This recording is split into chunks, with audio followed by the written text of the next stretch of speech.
and we're different from each other. Being different from Facebook is not a defense. That bar is in the gutter. It's not a defense to say that you are different.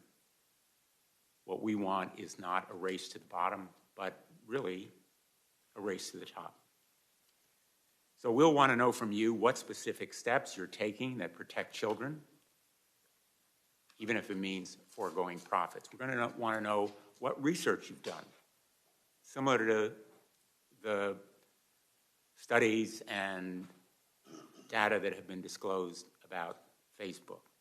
And we're going to want to know whether you will support real reforms, not just the tweaks and the minor changes that you suggested and recounted in your testimony.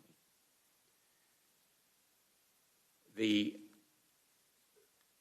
picture that we've seen from an endless stream of videos that is automatically selected by sophisticated algorithms shows that you too drive and strive to find something that teens will like and then drive more of it to them. If you learn that a teen feels insecure about his or her body, it's a recipe for disaster because you start out on dieting tips, but the algorithm will raise the temperature, it will flood that individual with more and more extreme messages, and after a while, all of the videos are about eating disorders. It's the same rabbit hole, driving kids down those rabbit holes created by algorithms that leads to dark places and encourages more destructive hate and violence. We've done some listening. I heard from Nora in Westport, who allowed her 11-year-old daughter, Avery, on TikTok because she thought it was just girls dancing. Avery wanted to exercise more with the shutdown of school and sports, so like most people, she went online. Nora told me about the rabbit hole that TikTok and YouTube's algorithms pulled her daughter into. She began to see ever more extreme videos about weight loss. Avery started exercising compulsively and ate only one meal a day. Her body weight dropped dangerously low, and she was diagnosed with anorexia. Avery is now luckily in treatment, but the financial cost of care is an extreme burden, and her education has suffered. We heard from parents who had the same experience. So we not only listened, but we checked ourselves. On YouTube, my office created an account as a teenager. Like Avery, we watched a few videos about extreme dieting and eating disorders. They were easy to find. YouTube's recommendation algorithm began to promote extreme dieting and eating disorder videos each time we opened the app.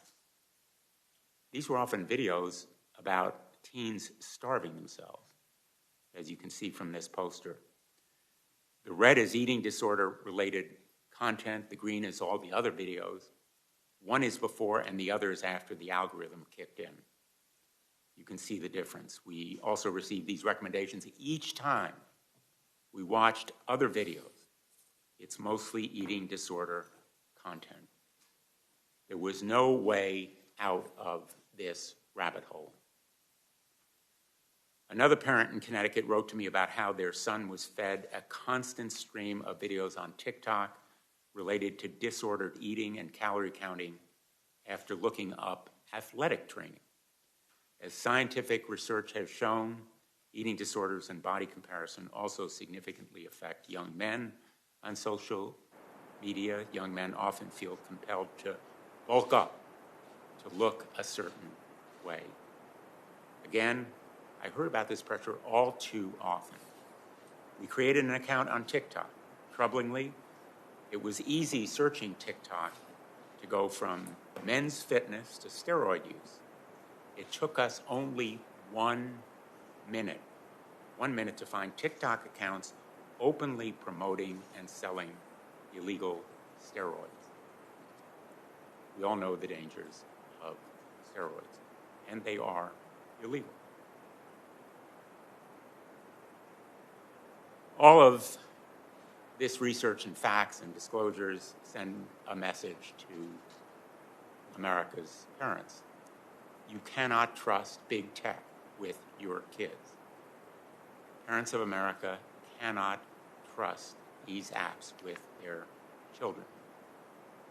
And big tech cannot say to parents, you must be the gatekeepers. You must be the social media co-pilots. You must be the app police.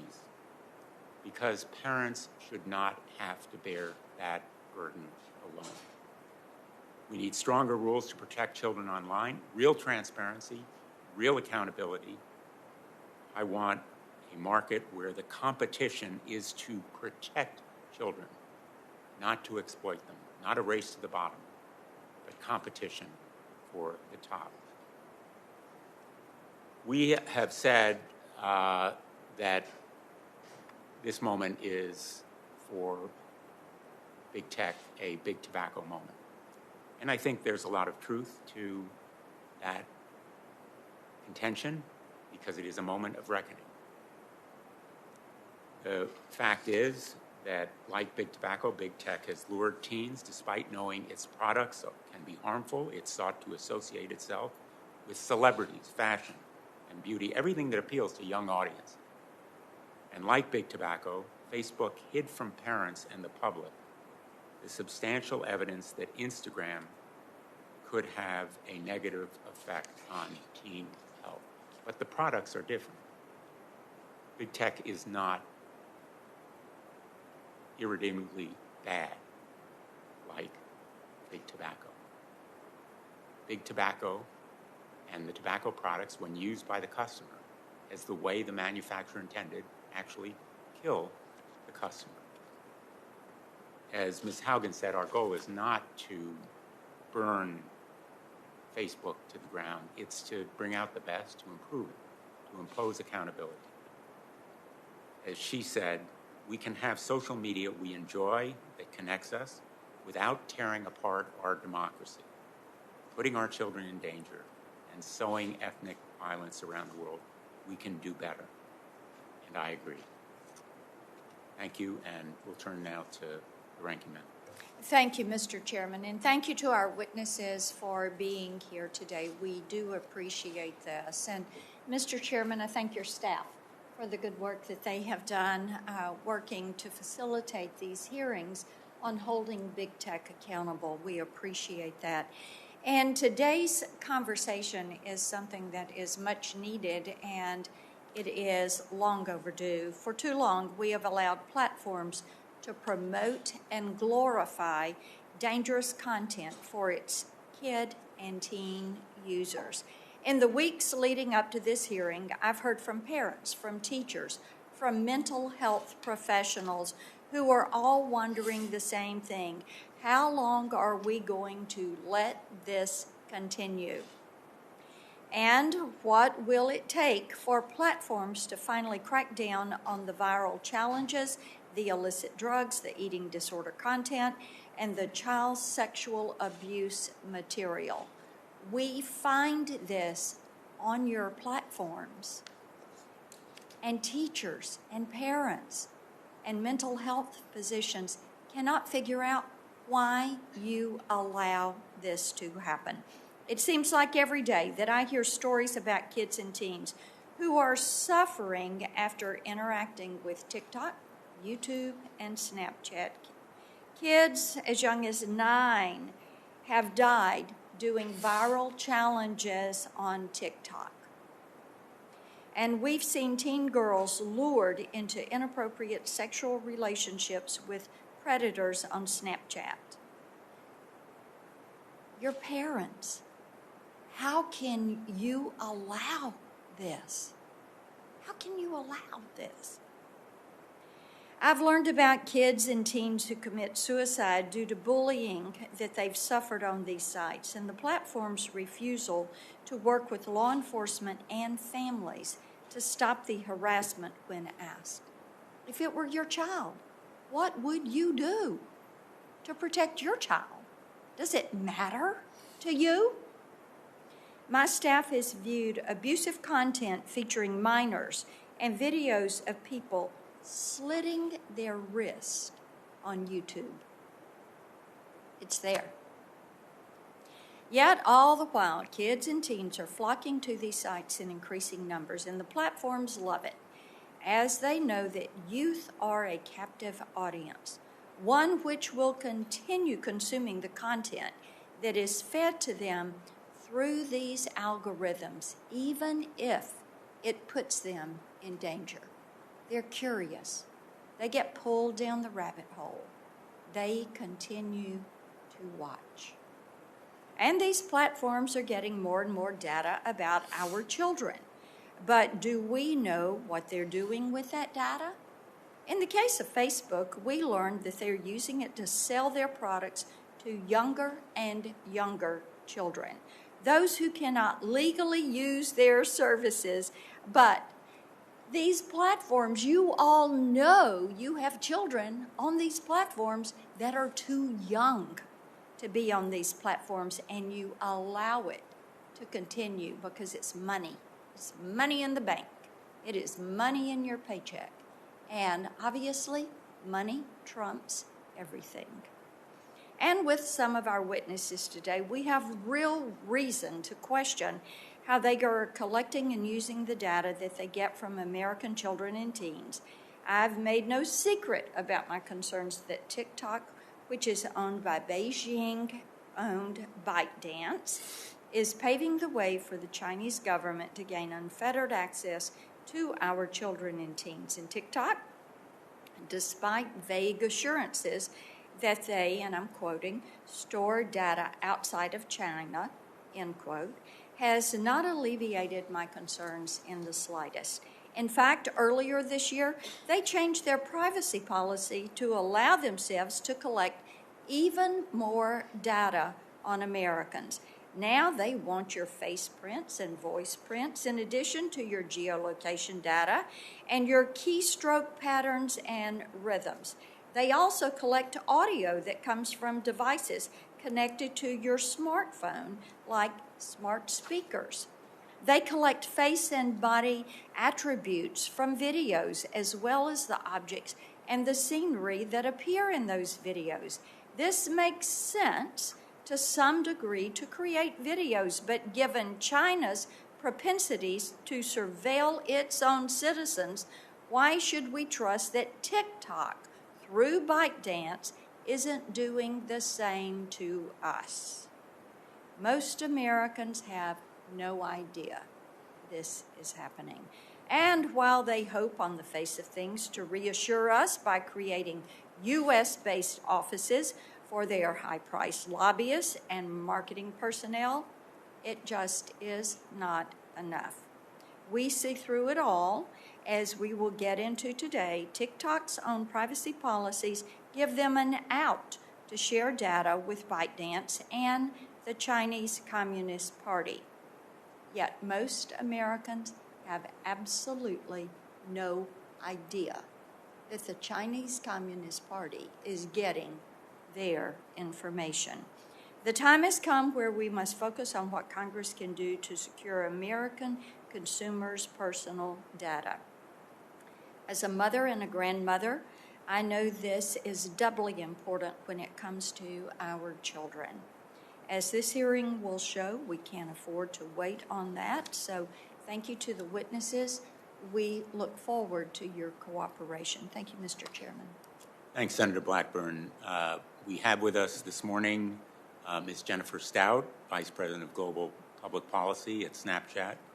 Ms. Stout is the Vice President of Global Policy, and prior to Snapchat, she spent most of her career in government working for then Senator Joe Biden and at the United States Department of State.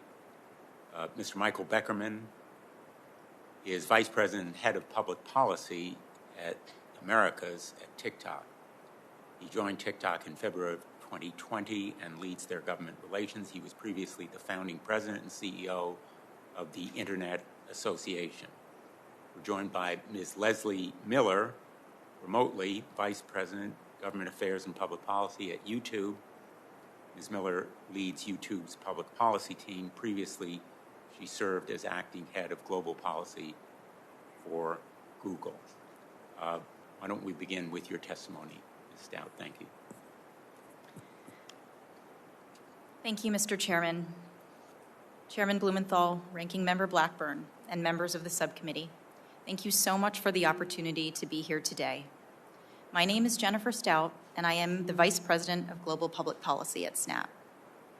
I've been in this role for nearly 5 years after spending almost 2 decades in public service, more than half in Congress. I have tremendous respect for this institution and the work that you are doing to ensure that young people are having safe and healthy online experiences. To understand SNAP's approach to protecting young people on our platform, it is helpful to start at the beginning. Snapchat's founders were part of the first generation to grow up with social media. Like many of their peers, they saw that while social media was capable of making a positive impact, it also had certain features that troubled them. These platforms encouraged people to broadcast their thoughts permanently. Young people were constantly measuring themselves by likes, by comments, trying to present a perfect version of themselves because of social pressures and judgment. Social media also evolved to feature an endless feed of unvetted content, exposing individuals to a flood of viral, misleading, and harmful information. Snapchat is different. Snapchat was built as an antidote to social media. From the start, there were 3 key ways we prioritized privacy and safety. First, we decided to have Snapchat open to a camera instead of a feed of content. This created a blank canvas for friends to visually communicate with each other in a way that was more immersive than text. Second, we embraced strong privacy principles and the idea of ephemerality, making images delete by default. Social media may have normalized having a permanent record of conversations online, but in real life, friends don't break out their tape recorder to document every conversation. Third, we focused on connecting people who were already friends in real life by requiring that both Snapchatters opt in to being friends in order to communicate. Because in real life, friendships are mutual. We have worked hard to keep evolving responsibly. Understanding the potential negative effects of social media, we made proactive choices to ensure that all of our future products reflected those early values. We were influenced by existing regulatory frameworks that govern broadcast and telecommunications when developing the parts of our app where users had the potential to reach a large audience. Discover, which is our closed content platform and features content from professional media publishers and verified users, and Spotlight, where creators can submit creative and entertaining videos to share, are both structured in a way that does not allow unvetted content to get reach. Our design protects our audience and makes us different. When it comes to young people, we've made intentional choices to apply additional protections to keep them safe. We've adopted responsible design principles and rigorous processes that consider the privacy and safety of new features right from the beginning. We take into account the unique sensitivities of young people. We intentionally make it harder for strangers to find minors by not allowing public profiles for users under 18. We have long deployed age-gating tools to prevent minors from viewing age-regulated content and ads. We make no effort and have no plans to market to young children. Individuals under the age of 13 are not permitted to create Snapchat accounts, and if we find them, we remove them. Additionally, we are developing new tools that will give parents more oversight over how their teens are using Snapchat. Protecting the well-being of our community is something we approach with both humility and determination. Over 500 million people around the world use Snapchat, and 95% of our community says that Snapchat makes them feel happy because it connects them to their friends. We have a moral responsibility to take into account the best interests of our users in everything we do, and we understand that there is more work to be done. As we look to the future, we believe that regulation is necessary, but given the different speeds at which technology develops and the rate at which regulation can be implemented, regulation alone can't get the job done. Technology companies must take responsibility to protect the communities they serve. If they don't, government must act to hold them accountable. We fully support the subcommittee's approach and efforts to investigate these issues, and we welcome a collaborative approach to problem solving that keeps our young people safe online. Thank you again for the opportunity to appear today, and I look forward to answering your questions. Thanks, Ms. Stout. Mr. Beckerman. Chairman Blumenthal, Ranking Member Blackburn, and members of the subcommittee. My name is Michael Beckerman. I'm the Vice President of Public Policy for the Americas at TikTok. I'm also the father of 2 young daughters. I'm passionate about ensuring that our children stay safe online. I joined TikTok after nearly a decade representing the internet industry at large because I saw an opportunity to help TikTok responsibly grow from a young startup to a trusted entertainment platform. TikTok is not a social network based on followers or a social graph. It's not an app that people check to see what their friends are doing. You watch TikToks, you create on TikTok. The passion and creativity and diversity of our community has fueled new cultural trends, chart-topping artists, and businesses across the country. It has been a bright spot for American families who create videos together. And I've heard from countless friends and family, and even members of the Senate and your staff, about how joyful and fun and entertaining and authentic TikTok content truly is. And I'm proud of the hard work that our safety teams do every single day to safeguard our community, and that our leadership makes safety and wellness a priority, particularly to protect teens on the platform. Being open and humble is important to the way we operate at TikTok. In the context of the hearing today, that means we seek out feedback from experts and stakeholders to constantly improve. When we find areas or find flaws where we can do better, we hold ourselves accountable and we find solutions. Turning a blind eye to areas where we can improve is not part of our company's DNA. But most importantly, we strive to do the right thing, protecting people on the platform. When it comes to protecting minors, we work to create age-appropriate experiences for teens throughout their development. We have proactively built privacy and safety protections with this in mind. For example, people under 16 have their accounts set to private automatically. They can't host live streams, and they can't send direct messages on our platform. And we don't allow anyone to send off-platform videos, images, or links via direct messaging. These are perhaps underappreciated product choices that go a long way to protect teens. And we made these decisions, which are counter to industry norms or our own short-term growth interests, because we're committed to do what's right in building for the long term. We support parents in their important role to protect teens. That's why we've built parental controls called family pairing that empower a parent to link their TikTok account in a simple way from their own device as the parent to their teenager's account to enable a range of privacy and safety controls. And I encourage all the parents that are listening to the hearing today to take an active role in your teen's phone and app use. And if they're on TikTok, please check out family pairing. Visit our youth portal. Read through our Guardian's Guide that's on our Safety Center.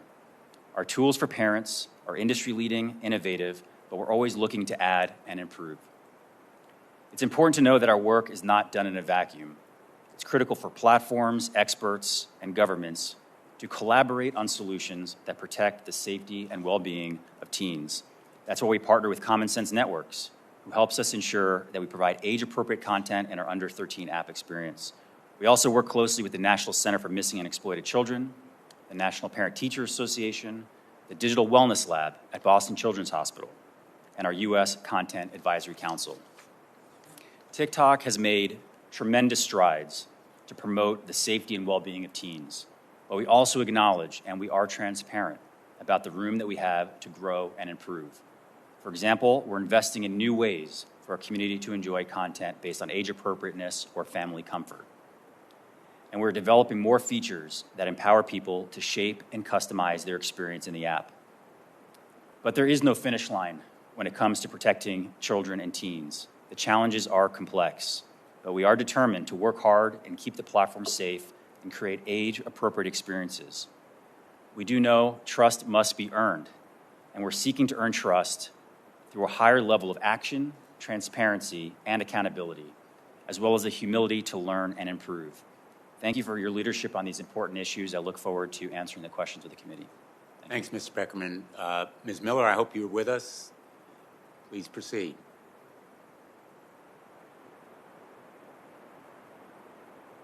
Sorry, I think I'm having a bit of technical difficulty. Can you hear me okay? We can hear you, and now we can see you. Thanks. Okay, wonderful. Thank you. Chairman Blumenthal, Ranking Member Blackburn, and distinguished members of the subcommittee. Thank you for the opportunity to appear before you today. My name is Leslie Miller, and I'm the Vice President of Public Policy at YouTube. As young people spend more time online, and given their changing needs as they grow up, it's crucial to put in place protections that allow them age-appropriate access to information. We do this by investing in the partnerships, technologies, and policies that create safer environments that allow children to express their imagination and curiosity and empower families to create the right experiences for their children.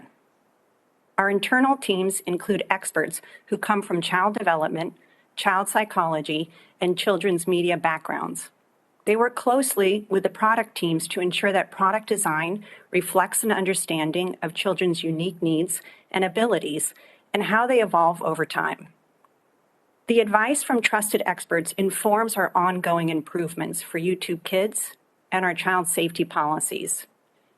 Our child safety specific policies, which I describe in greater detail in my submitted testimony, prohibit content that exploits or endangers minors on YouTube. Using a combination of machine learning and human reviewers across the globe, we commit significant time and resources to removing this harmful content as quickly as possible. Between April and June of this year, we removed nearly 1.8 million videos for violations of our child safety policies, of which about 85% were removed before they had 10 views. We are constantly working to improve our safeguards. We have also invested significant resources to empower parents with greater control over how their children view content on YouTube. In 2015, we created YouTube Kids as a way for kids to more safely pursue their curiosity and explore their interests while providing parents more tools to control and customize the experience for their families. Videos on YouTube Kids include popular children's videos, diverse new content, and content from trusted partners. After we launched YouTube Kids, we heard from parents that tweens have different needs, which weren't being fully met by our products.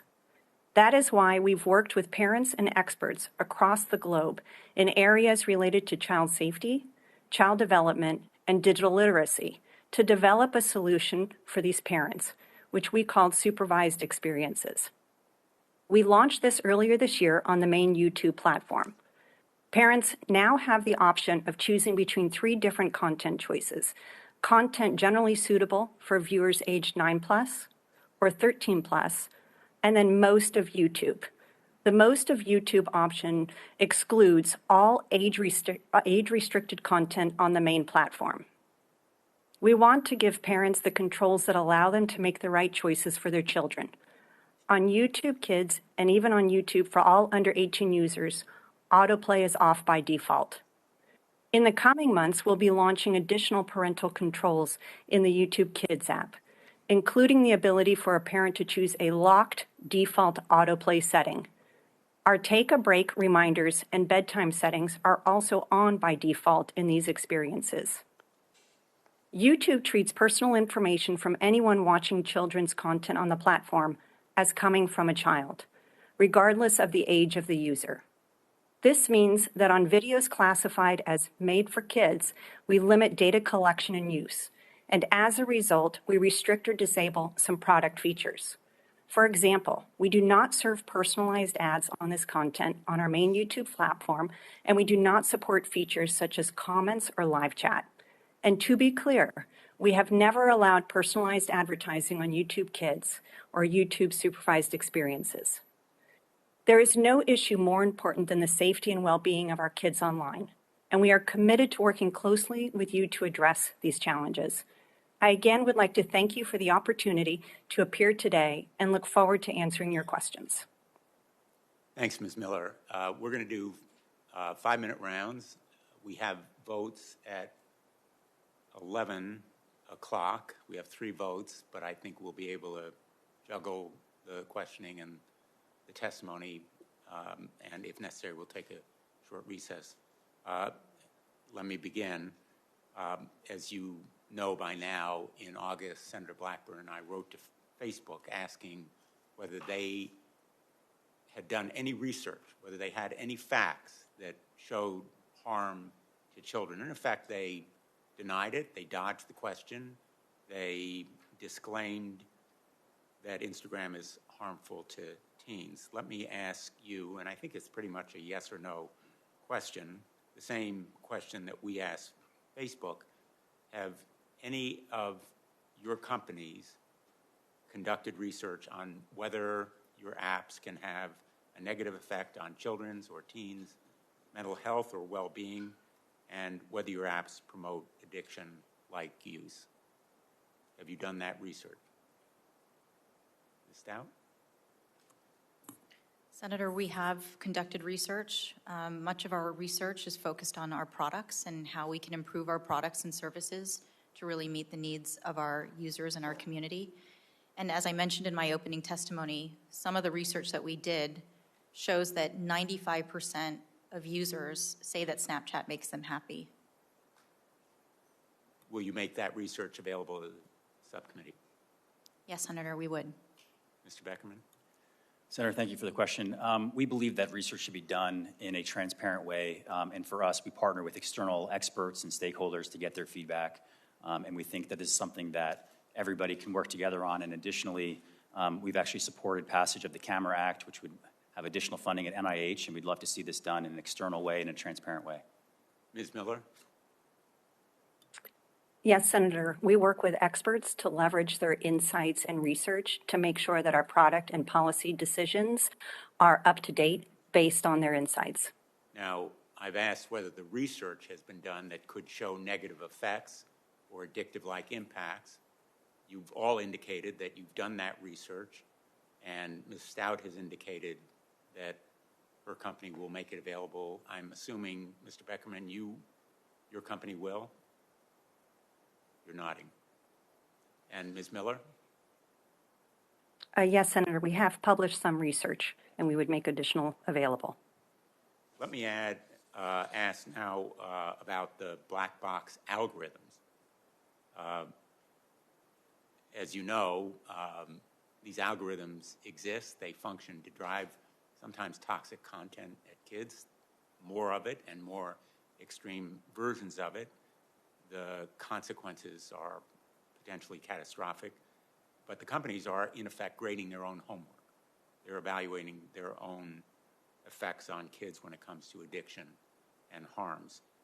Let me ask you a similar question. Do you provide external independent researchers with access to your algorithms, data sets, and data privacy practices? In other words, if an academic researcher comes to you on child psychology and wants to determine whether one of your products causes teen mental health issues or addiction, could they get access to raw data from you without interference? Ms. Stout?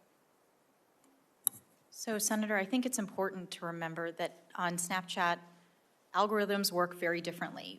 Very little of our content is sorted algorithmically. Well, so, I'm going to apologize because I'm going to interrupt just to say the question is about access to independent researchers on those algorithms that you do use. And there's no question that you have algorithms, correct? Correct, Senator. We do have algorithms, but they just operate very differently. To your question on whether we've had any requests for outside researchers or mental health specialists to come and access that, to my knowledge, we have not, Senator. But you would provide access to them.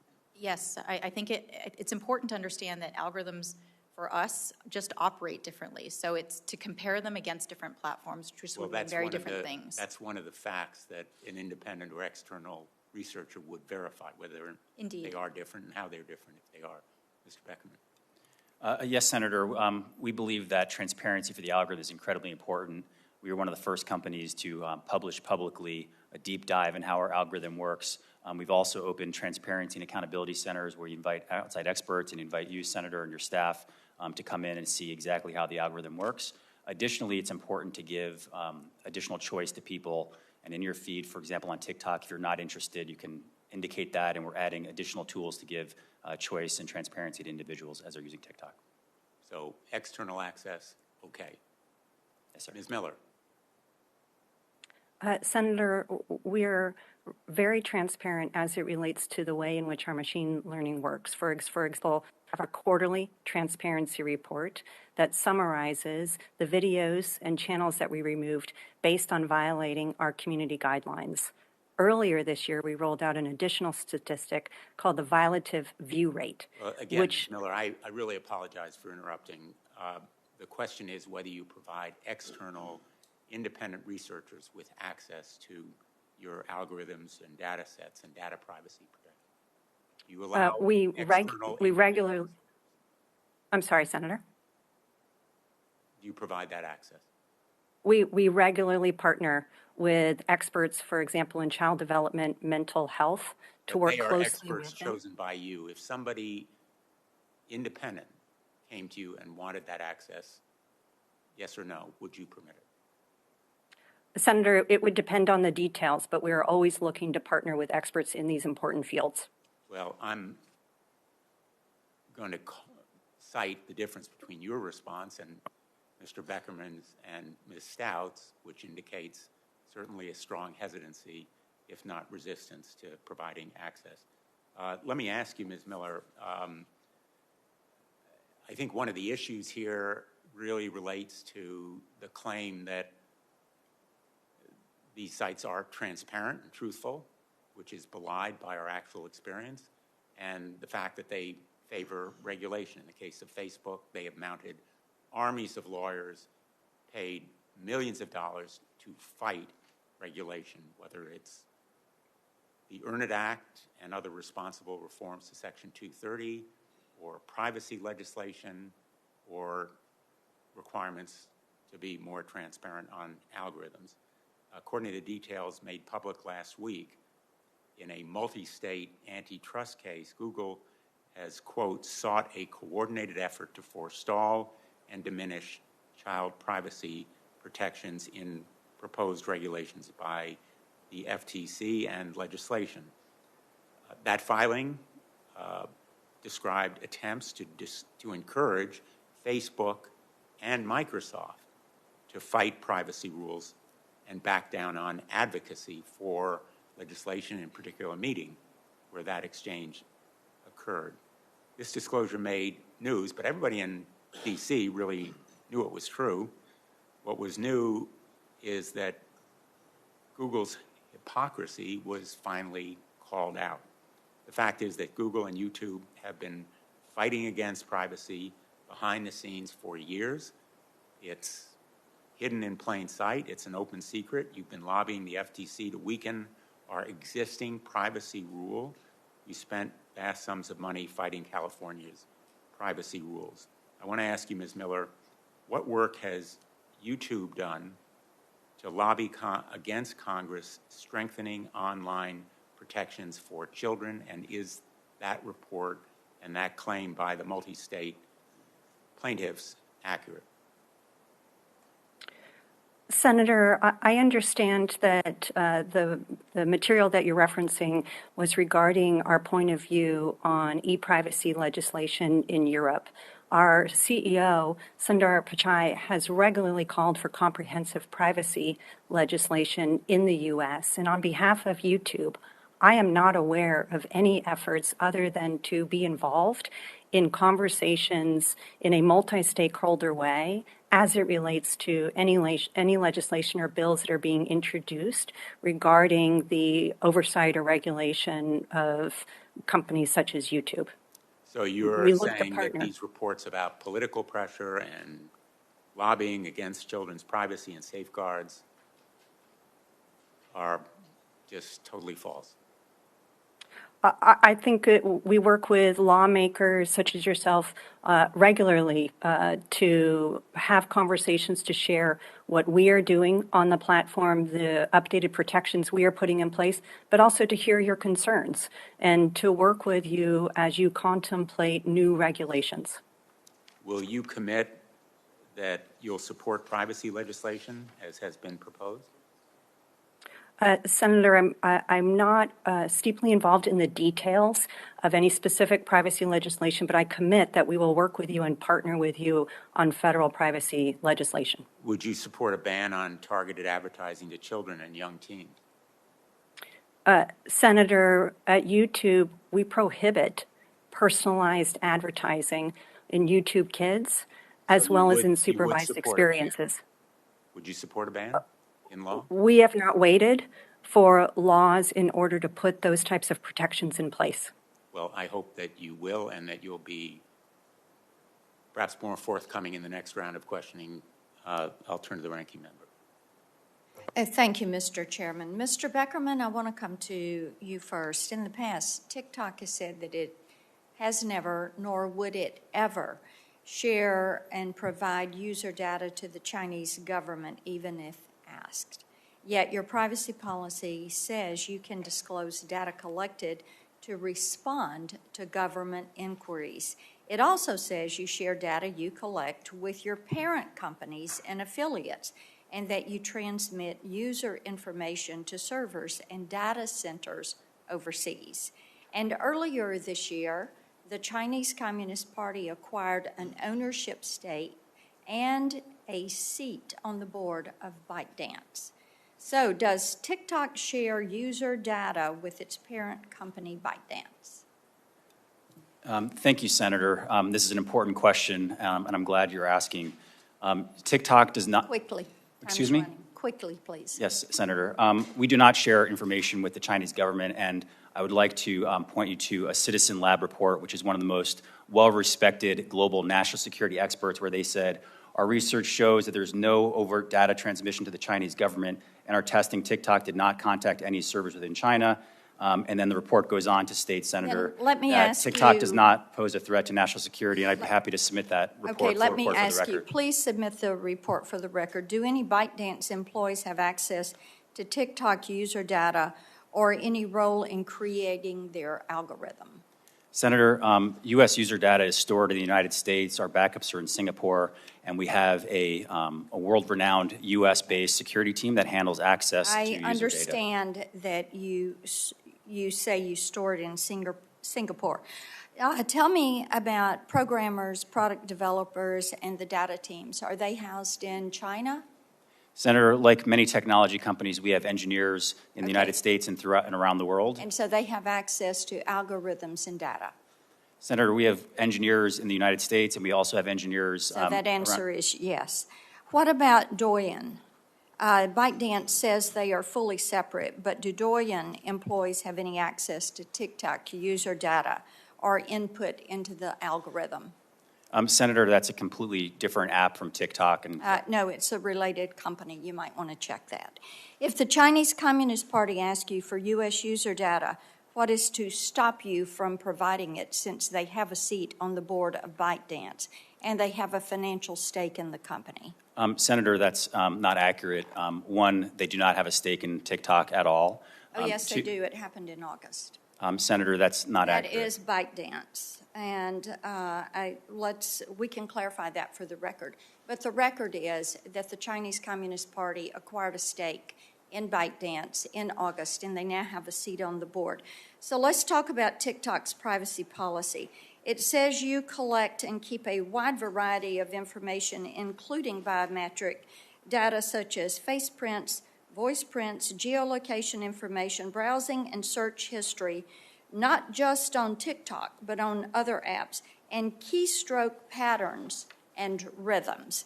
Why do you need all of this personal data, especially on our children, which seems to be more than any other platform collects? Senator, many outside researchers and experts that look at this have pointed out that TikTok actually collects less data than many of our peers. And on the keystroke issue, outside researchers that you're paying for? No, Senator.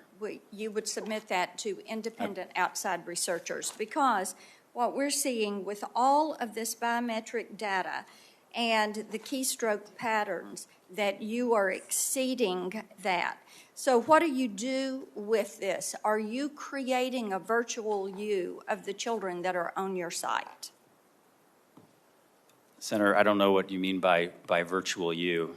Well, a virtual you is you and your presence online. It's like a virtual dossier. I'm sure you understand that term. And what do you need with all of this information?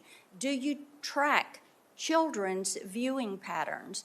Are you building a replication of where they go, their search history, their voice, their biometrics? And why does TikTok and ByteDance and Douyin need that information on our children? Senator, TikTok is an entertainment platform where people watch and enjoy and create short-form videos. It's about uplifting and entertaining content. People love it, and I disagree with the characterization of the way.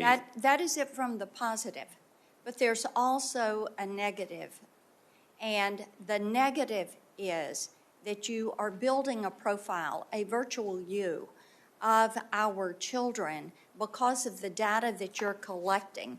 You mentioned the family parent provision that you have.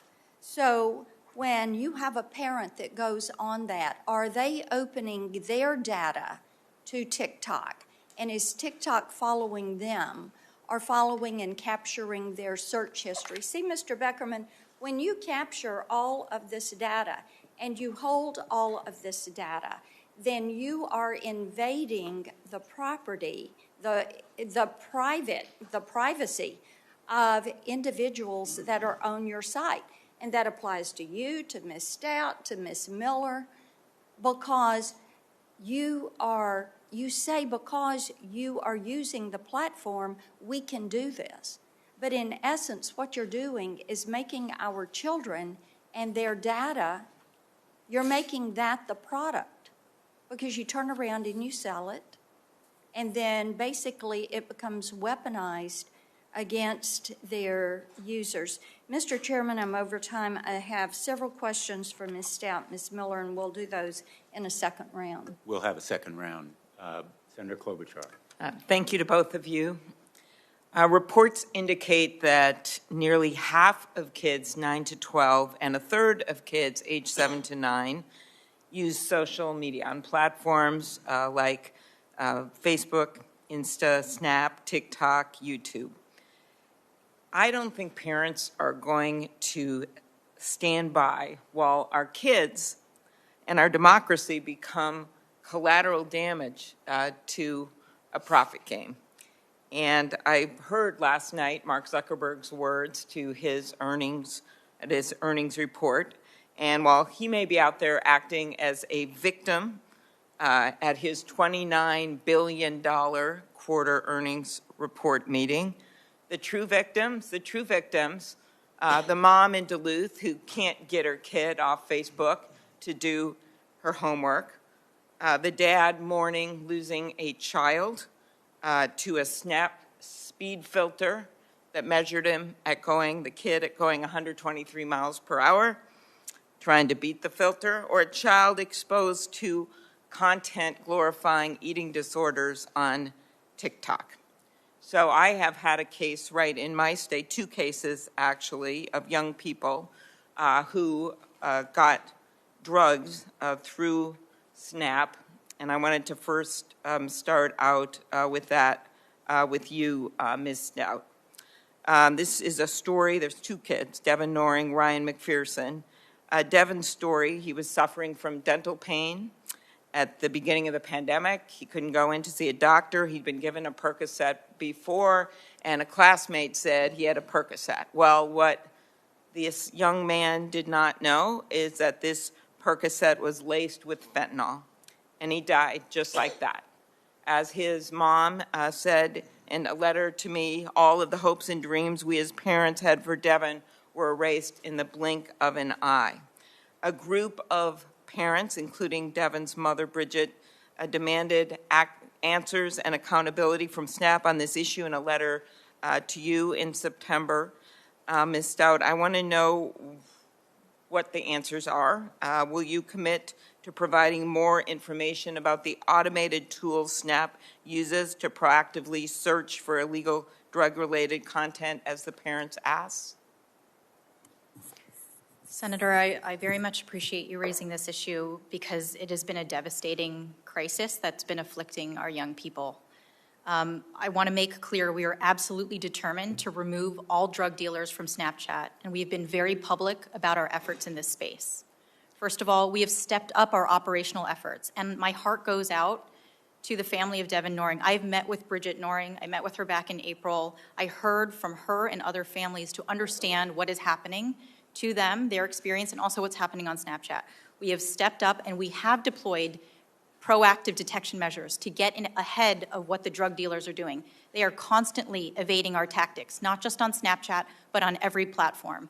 We've also stepped up our work with law enforcement. Just last week, we had a law enforcement summit where we gathered over 2,000 members of law enforcement across the country so that we can understand what they're dealing with and find out best practices on how we can get them the information they need to help their investigation. And finally, Senator, this is so important, but we have deployed an education and awareness campaign because what is happening on our platforms all across social media and technology platforms is that young people who are suffering from mental health and stress induced by the pandemic and other issues, they are reaching for substances, oftentimes pills and opioids, but these substances are laced with fentanyl, enough fentanyl to kill them. Mm-hmm. But here's my problem is that if a kid had just walked into, say, a pharmacy, you wouldn't be able to buy that or get that. But in this case, they can get on your platform and just find a way to buy it.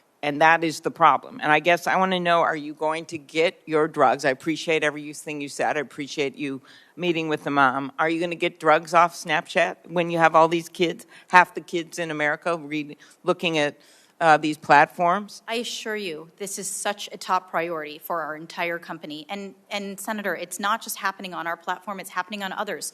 So therefore, we need to work collectively with other platforms, the other companies that are here today. That's good. To work together. Okay, thank you. I think there's other ways to do this too, as creating liability when this happens. So maybe that'll make you work even faster so we don't lose another kid. Mr. Beckerman, recent investigation by the Wall Street Journal found that TikTok's algorithm can push young users into content glorifying eating disorders, drug, violence. Have you stopped that? Yes, Senator. I don't agree with the way the Wall Street Journal went about that, but with that said, we have made a number of improvements to the way people can have control over the algorithm and have age-appropriate content on TikTok. Okay, and what are those changes? Like, are they still getting? They're completely protected now from this content? Senator, the content related to drugs, as you're pointing out, it violates our community guidelines. As it relates to minor safety, over 97% of violative content is removed proactively. Of course, we want to get to 100%, and it's something that we're constantly working on.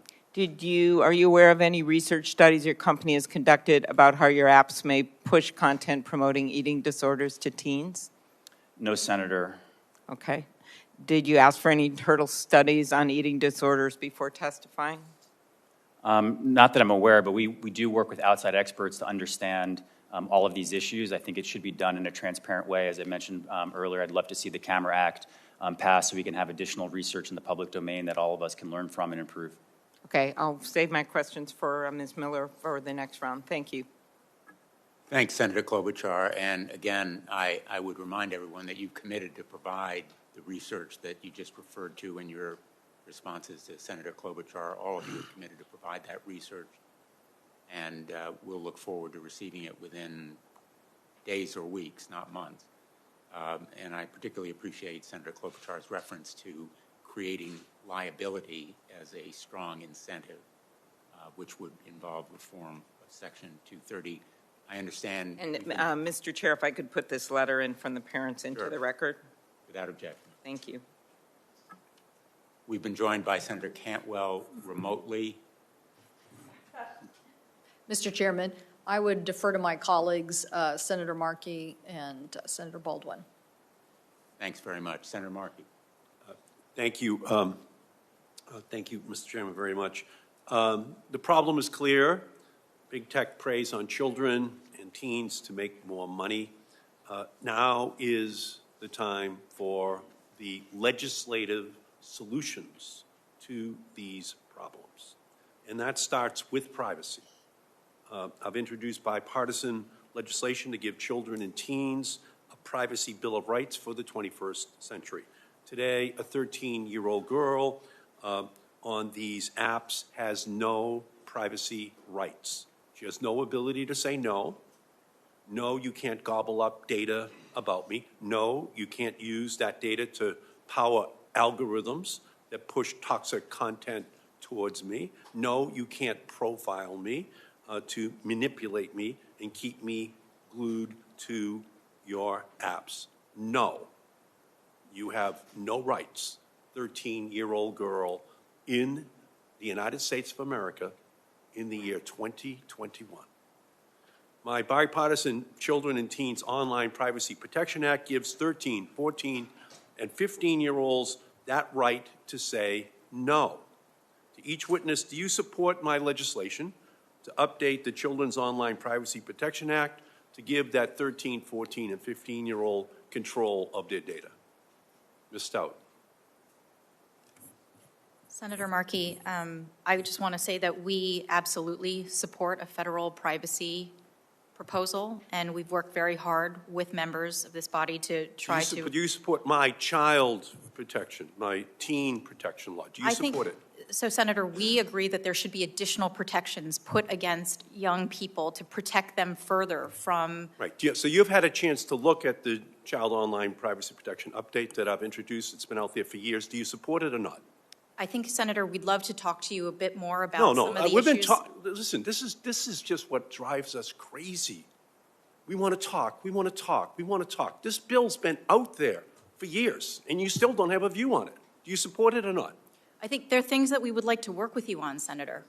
Listen, this is just the old game. Mr. Beckerman, do you support the Child Online Privacy Protection Act being updated the way my legislation does? Senator, thank you for your leadership on this issue. It's been very important. Yes, we agree that COPPA needs to be updated, particularly as it relates to the way age verification happens across the internet. It's an area that I think has been not given as much attention as it deserves, that we do agree that COPPA does need to be updated. Do you support my legislation to update it? You've had plenty of time to look at it.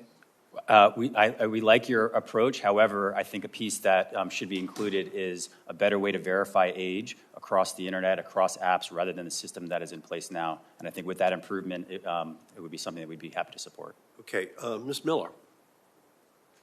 Senator, we also support the goals of updated comprehensive privacy legislation on your specific bill. I know we've had conversations with your staff in a constructive manner, and I would welcome continuing to do that.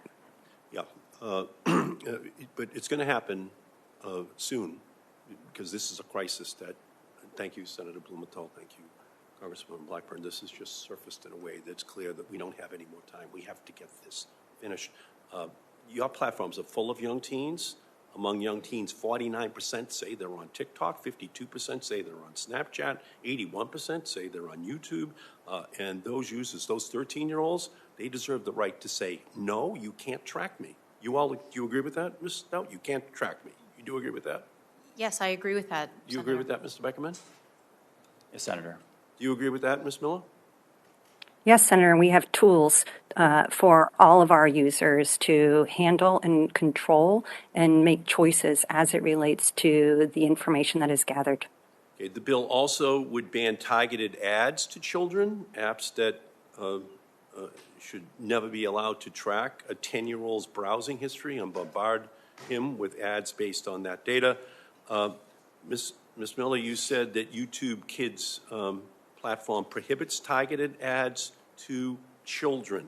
Do you agree that Congress must ban targeted ads to children? Senator, I defer to you and your peers in terms of what you would want to move forward. But again, we have not waited for laws like this. No, I'm saying to you, would you support to make sure there's a uniform banning of this practice? If you have already adopted it as a company, would you support that being the standard that we have for all platforms across the country? As you describe it, it's consistent with the approach we've already taken. And you would support it? Is that what you're saying? Senator, again, we are already doing this and, No, I'm asking would you, support it consistent. We're trying to draft a law here. Would you support that provision being in a law that prohibited it? Senator, yes, as we already prohibit targeted advertising That's on all we're YouTube trying Kids to as do. it Just is. get to yes so that we can legislate it. So that we can legislate. Ms. Berkman, Ms. Stout, same question. Should kids ban targeted ads to kids? Senator, we offer those tools already where kids can opt out and not have targeted ads served to them. Would you support that as a national law, that we ban it? Senator, an example of that has been the age-appropriate design code, which we adhere to, and I can tell you, Senator, we are looking at exactly that model to apply elsewhere. Would you support it as a law that this body passes this year just to prohibit it? If you say it's wrong, should we prohibit it? We offer those, and we agree with the approach, so. So yes, you do support it, yes or no? We agree with your approach, so we are applying it to more Right, I markets appreciate what outside you're of the- doing. Right, we're now trying to say, if you support it, then would you support a law to think we're prohibit very anyone close. else from doing it? Yes? I think we're very close, Senator, yes. Very close. Okay, Mr. Beckerman. Yes, Senator, I would also say that we should go beyond that, and part of the approach that we've taken is certain categories of ads shouldn't be shown to teenagers and young adults at all, and I think that should be part of the approach as well. Okay, so we also need to go beyond privacy and tackle the design features that harm young people. Take like buttons. Senator Blumenthal and I have a bill, the Kids Act, which would ban these and other features that quantify popularity. The research is clear. These features turn apps into virtual popularity contests and are linked to feelings of rejection, low self-worth, and depression. Even YouTube Kids has acknowledged this problem and does not have like buttons. To each witness, should Congress ban features that quantify popularity for kids, yes or no? Senator, as I mentioned in my opening statement, we don't have those metrics. We've never had a like button or comments because we don't think it should be a popularity contest, so we support that. So you would support that, okay? Ms. Beckerman. Senator, I think this one is one that it's a little bit more complex than that. We'd happy to have a conversation, but we have implemented much of the age-appropriate design code here in the United States and would encourage similar measures. So I don't know that there was an answer in there. You said it's complicated. Do you support banning it or not? On banning likes? Likes, yes. I think again, if we wanted to set it by age, that's something that we could look at. Ms. Miller. Senator, as you noted, we are already prohibit things on YouTube Kids such as being able to comment, and we would support working with you in regulation in this area. Okay, well, you would support working with us, but would you support banning likes? Yes, Senator, again, we already do not allow for this on the YouTube Kids platform. Good, and again, the American Academy of Pediatrics just declared a national state of emergency for children and teen mental health. We need to outlaw the online features that exacerbate this crisis. The question that we have to answer ultimately is whether or not, for example, we're going to ban autoplay for kids. With this feature, when one video ends, another quickly begins. Kids stay glued to their phones, so apps collect more data and make more money. Today, 82% of parents are worried about their kids' screen time. To each of you today, do you agree that Congress should ban autoplay for kids? Yes or no? Ms. Miller, we'll start with you this time. Yeah, Senator, each of the items that you're outlining, we already prohibit. We have the default set to autoplay off on YouTube Kids as well as for supervised experiences. Okay, so you would support that being legislated? Yes, sir. Okay, Mr. Beckerman. For us, Senator, we have take-a-break videos and time management tools, but as it relates to autoplay on TikTok, you have to proactively switch to the next video. So would you support that legislation passing then, which would ban autoplay? We'd be happy to look at it and talk to you about it. You don't do it. Again, I think it's important as we look at age-appropriate features for teens. It's something that we build into TikTok proactively. But again, as we look at legislation, I do think a first step is something around age verification across apps. Again, this is the historic problem. Yes, Ms. Stout, would you support it? Senator Markey, I don't believe we have autoplay on Snapchat, so I would defer and say that that's something we need to look at more closely. Okay. And I'm not familiar with that piece of the proposal in your legislation. Okay, great. We have a lot of work to do. We have to telescope the time frame, I think, Mr. Chairman, to get these people finally Telescoping the stop studying time it frame and finally sounds good. start acting. Thank you, Mr. Chairman. Thank you. Thanks, Senator Markey. Thanks for all your good work. Senator Baldwin. Or actually, I see Senator Cantwell is here. Oh, sorry, Senator Thune. Okay. Thank you, Mr. Chairman. We all know social media offers a lot of benefits and opportunities, but like has been expressed this morning, I have concerns about the lack of transparency online and limited accountability of big tech companies. And one of the major problems with social media that has been increasingly concerning is social media's platforms' use of algorithms to shape and manipulate users' experience, resulting in individuals being trapped in what we call the filter bubble. The filter bubble can be particularly troubling for younger users. For example, a recent Wall Street Journal article described in detail how TikTok's algorithm serves up sex and drug videos to minors. I have a bill, the Filter Bubble Transparency Act, and another bill called the PACT Act that would make significant strides in addressing the lack of transparency online, and importantly, the Filter Bubble Transparency Act would give consumers the option to engage with internet platforms without being manipulated by opaque algorithms. So let me just ask you, do you believe consumers should be able to use social media platforms without being manipulated by algorithms designed to keep them engaged on the platform? Mr. Beckerman, start with you, then we'll go Ms. Miller and Ms. Stout. Yes, Senator, we agree that there needs to be transparency in the way algorithms work and additional choice for individuals as they're using them. Ms. Miller? Senator, we do provide transparency in the way that our systems and practices work. Ms. Stout? Senator Thune, it's important to understand that what we apply algorithms to is a very small set of content, and we do provide transparency to our users, where users get to select interest categories that then determine the kind of content that they're served up. But it's not an unlimited list or set of user-generated content. It's quite narrow.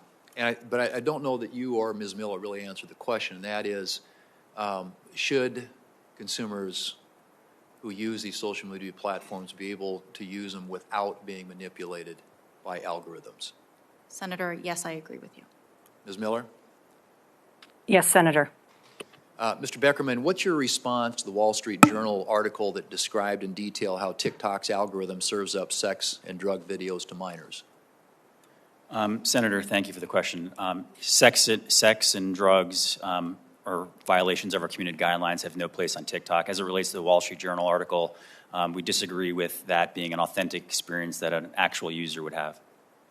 Your platform is perhaps more driven by algorithms than any other social media platform available today, more so even than Facebook. Unlike Facebook, TikTok's algorithm is not constrained by a user's social network. On July 29, 2020, TikTok's former CEO, Kevin Mayer, wrote, and I quote, that we believe all companies should disclose their algorithms, moderation policies, and data flows to regulators, end quote. TikTok also states on its website that it makes TikTok source code available for testing and evaluation to guests at its Transparency and Accountability Center. Has TikTok disclosed their algorithms, moderation policies, and data flows to any federal or state regulators? Senator, yes. I mean, as we pointed out, we do have these transparency centers, and we've done, I think over 100 tours with members of the Senate and their staff and others in the U.S. government, and we'd be happy to continue to be transparent in how that works. And I think maybe that Senator Blumenthal maybe touched on this, but in keeping with TikTok's disclosure practices announced in July of 2020, would you commit to providing TikTok's algorithms, moderation policies, and data flows to this committee so that we may have independent experts review them? Yes, sir. Thank you. Ms. Miller, does YouTube engage in efforts to change its users' attitudes, behaviors, or influence its users in any way? Senator, when users come to YouTube, they come to search and discover all types of content. For example, how to bake bread, to watch a church service, or to do exercise. And as a result, they are introduced to a diversity of content that isn't based on a particular network that they are a part of. In so doing, there may be additional videos that are recommended to them based on some signals, but those signals will be overridden to make sure that we are not recommending harmful content. Back to Mr. Beckerman. All Chinese internet companies are compelled by China's national intelligence law to turn over any and all data that the government demands, and that power is not limited by China's borders. Has TikTok provided data to the Chinese government on Chinese persons living in the United States or elsewhere outside of China? No, Senator. TikTok is also not available in China, and as I'd like to point out that our servers with U.S. data are stored in the United States. Does TikTok censor videos of Tank Man, the famous video of the young man who stood his ground in front of a procession of Chinese Army tanks during the 1989 Tiananmen Square crackdown in Beijing? No, Senator. You can find that content on TikTok if you search for it. Okay. Mr. Chairman, I would suggest that, as has already been pointed out on the committee, that I think there are a number of things that we need to address. Congress needs to be heard from in this space, and particularly with respect to the use of algorithms and the way that users are manipulated, and as you've all already pointed out, particularly young people. So I hope that we can move quickly and directly and in a meaningful way to address this issue. Thank you. Thank you. I think we have strong bipartisan consensus on that issue. Thank you, Senator Thune. Senator Baldwin. Thank you, Chairman Blumenthal. I would like to just note that this series of hearings really began with the revelation that internal research at Facebook revealed the negative impacts on teenagers' body images from using the company's Instagram platform. And we learned, based on research by the chairman's staff, how quickly somebody on Instagram can go from viewing content on healthy eating to being directed towards postings that focus on unhealthy practices, including glorifying eating disorders. I know we don't have Facebook and Instagram before us today, but I'm particularly concerned about the impact that that type of content can have on young users. I recently joined Senators Klobuchar and Capito, with whom we sponsored the Anna Weston Act, legislation to support training and education on eating disorders, on a letter to Facebook and Instagram seeking more details about how they handle this issue. But I want to ask each of you, can you briefly outline the steps your companies are taking to remove content that promotes unhealthy body image and eating disorders and direct users to supportive resources instead? And in particular, how are you focusing on this issue with regard to your younger users? Why don't we start with Mr. Beckerman and TikTok? Thank you, Senator. I myself have two young daughters, and this is something that I care a lot about, and our teams at TikTok care a lot about. One, I want to assure you we do aggressively remove content like you're describing that would be problematic for eating disorders and problem eating. Second, we work with outside groups and direct people that are seeking help. And one thing we've heard is that people that are struggling with eating disorders or other weight loss issues come to TikTok to express themselves in a positive way, so it has been more of a positive source. And lastly, we don't allow ads that target people based on weight loss and that kind of content. Ms. Stout. Thank you, Senator Baldwin. I want to make clear that the content that you describe, content that glorifies eating disorders or self-harm, is a complete violation of our community guidelines. Also, as I described earlier, we don't allow unvetted, unmoderated content from being surfaced up to our users. Discover, which is our media publisher platform, which we partner on with people and publishing companies like the Wall Street Journal or NBC News, all of that content is vetted and moderated ahead of time. But specifically, yes. Can I interrupt and ask, is that done through AI or humans? No, these are handpicked partners that Snapchat has selected to say, in this closed garden of content, which is Discover, we will allow certain publishers and media companies to provide news, entertainment content, ESPN or CMT or, the Washington Post, in fact. So users can come, look at that content. It's all pre-moderated and curated. So it's not an unlimited source of user-generated content where you could go down a rabbit hole, perhaps, and access that kind of hurtful, damaging content on body image. But I think you raised a very interesting question. What are the products that you're surfacing? How are we helping users find positive resources? And as a result, we did conduct research about the mental health effects of body image and self-harm, and we created a product called Here For You. This was created in 2020 in the height of the pandemic. When users are in Snapchat and they search anorexia or eating disorder, instead of perhaps being led to content that could be harmful, that content which is against our guidelines, we now surface expert resources that show content that can help that user. Maybe help them, maybe help their friends. So this is a redirection of that kind of search for potentially hurtful and harmful content that then steers the user to resources that may help them or a member of their, circle of friends. Ms. Miller. Senator, we take a comprehensive and really holistic approach on topics like these. We prohibit content that promotes or glorifies things such as eating disorders. It has no place on our platform. But we also realize that users come to share their stories about these experiences or find a community, let alone to find authoritative sources, which is what we raise up on searches like this. In addition, we also roll out programs and initiatives such as the With Me campaign, whereby we are encouraging users to spend their time, particularly during COVID, in pursuing healthy habits. So we look at this in a very holistic way to make sure that YouTube is a platform where people come and they have a healthy experience, and we, again, prohibit the type of content that glorifies or promotes these issues such as eating disorders. And just if I can follow up the same way I did with Ms. Stout, when you remove content, how are you filtering that out? Are you using artificial intelligence, or are you using a team of humans who are a team of people who are looking at that content and deciding whether to remove it or not?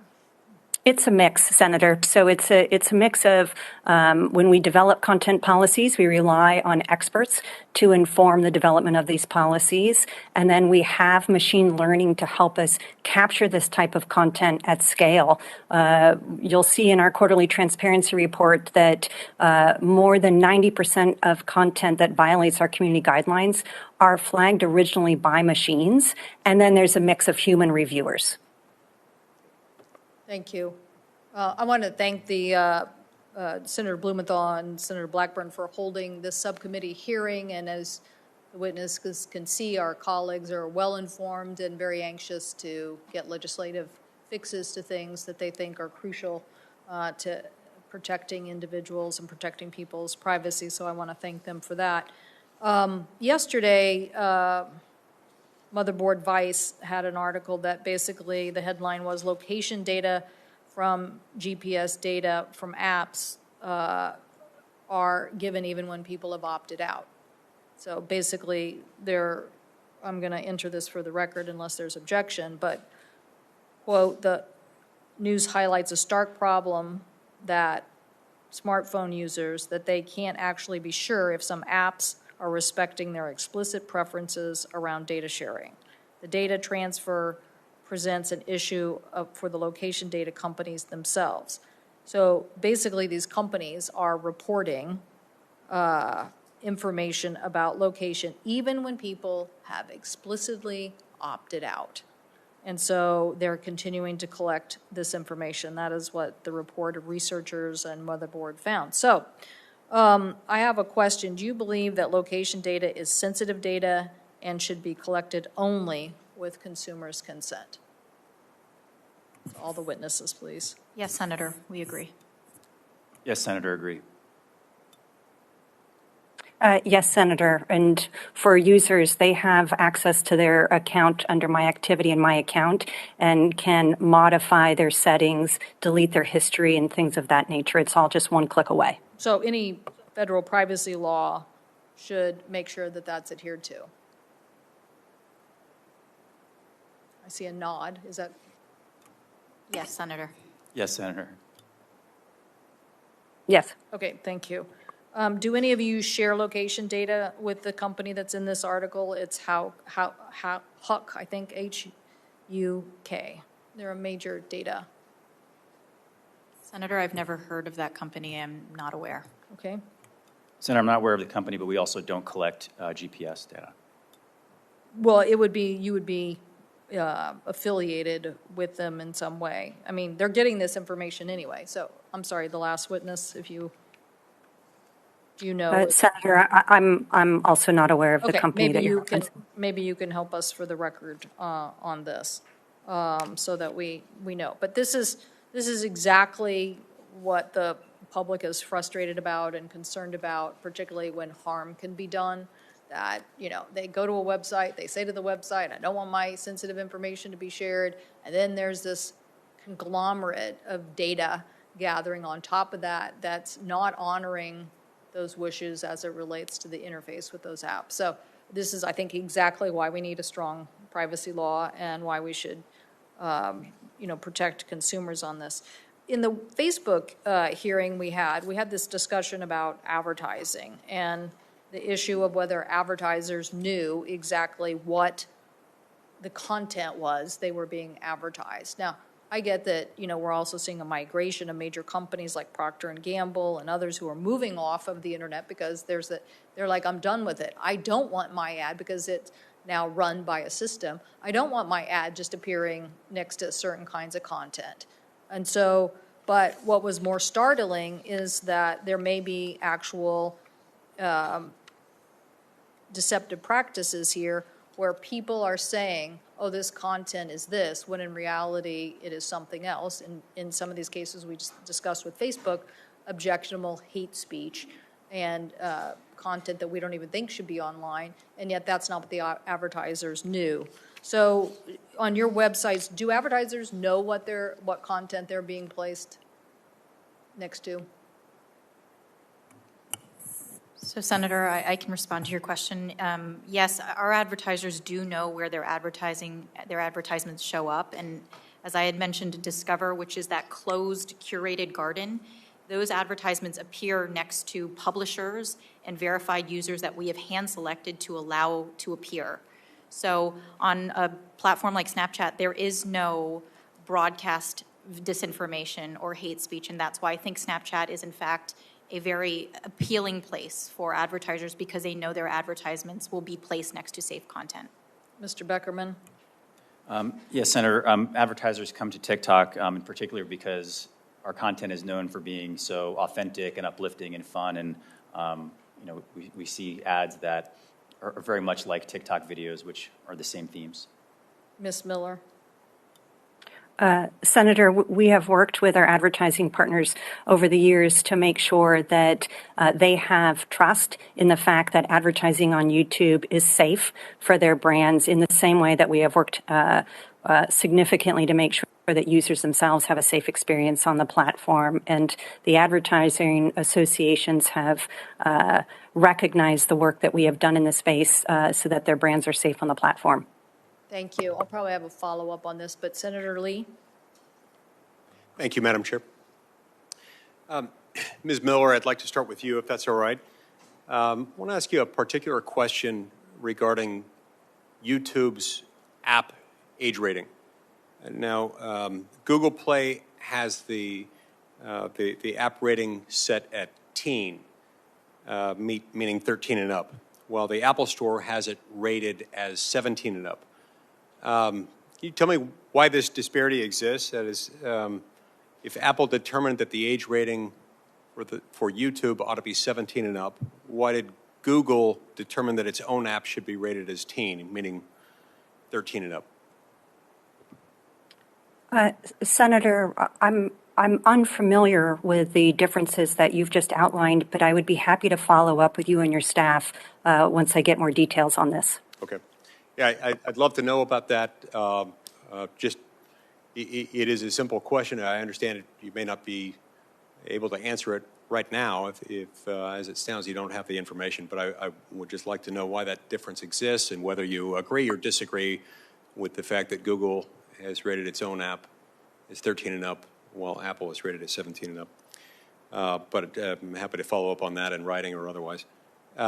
Ms. Stout, I want to address a similar issue with regard to Snapchat. Now, Snapchat is rated 12 and up on Apple, and it's rated teen on the Google Play Store.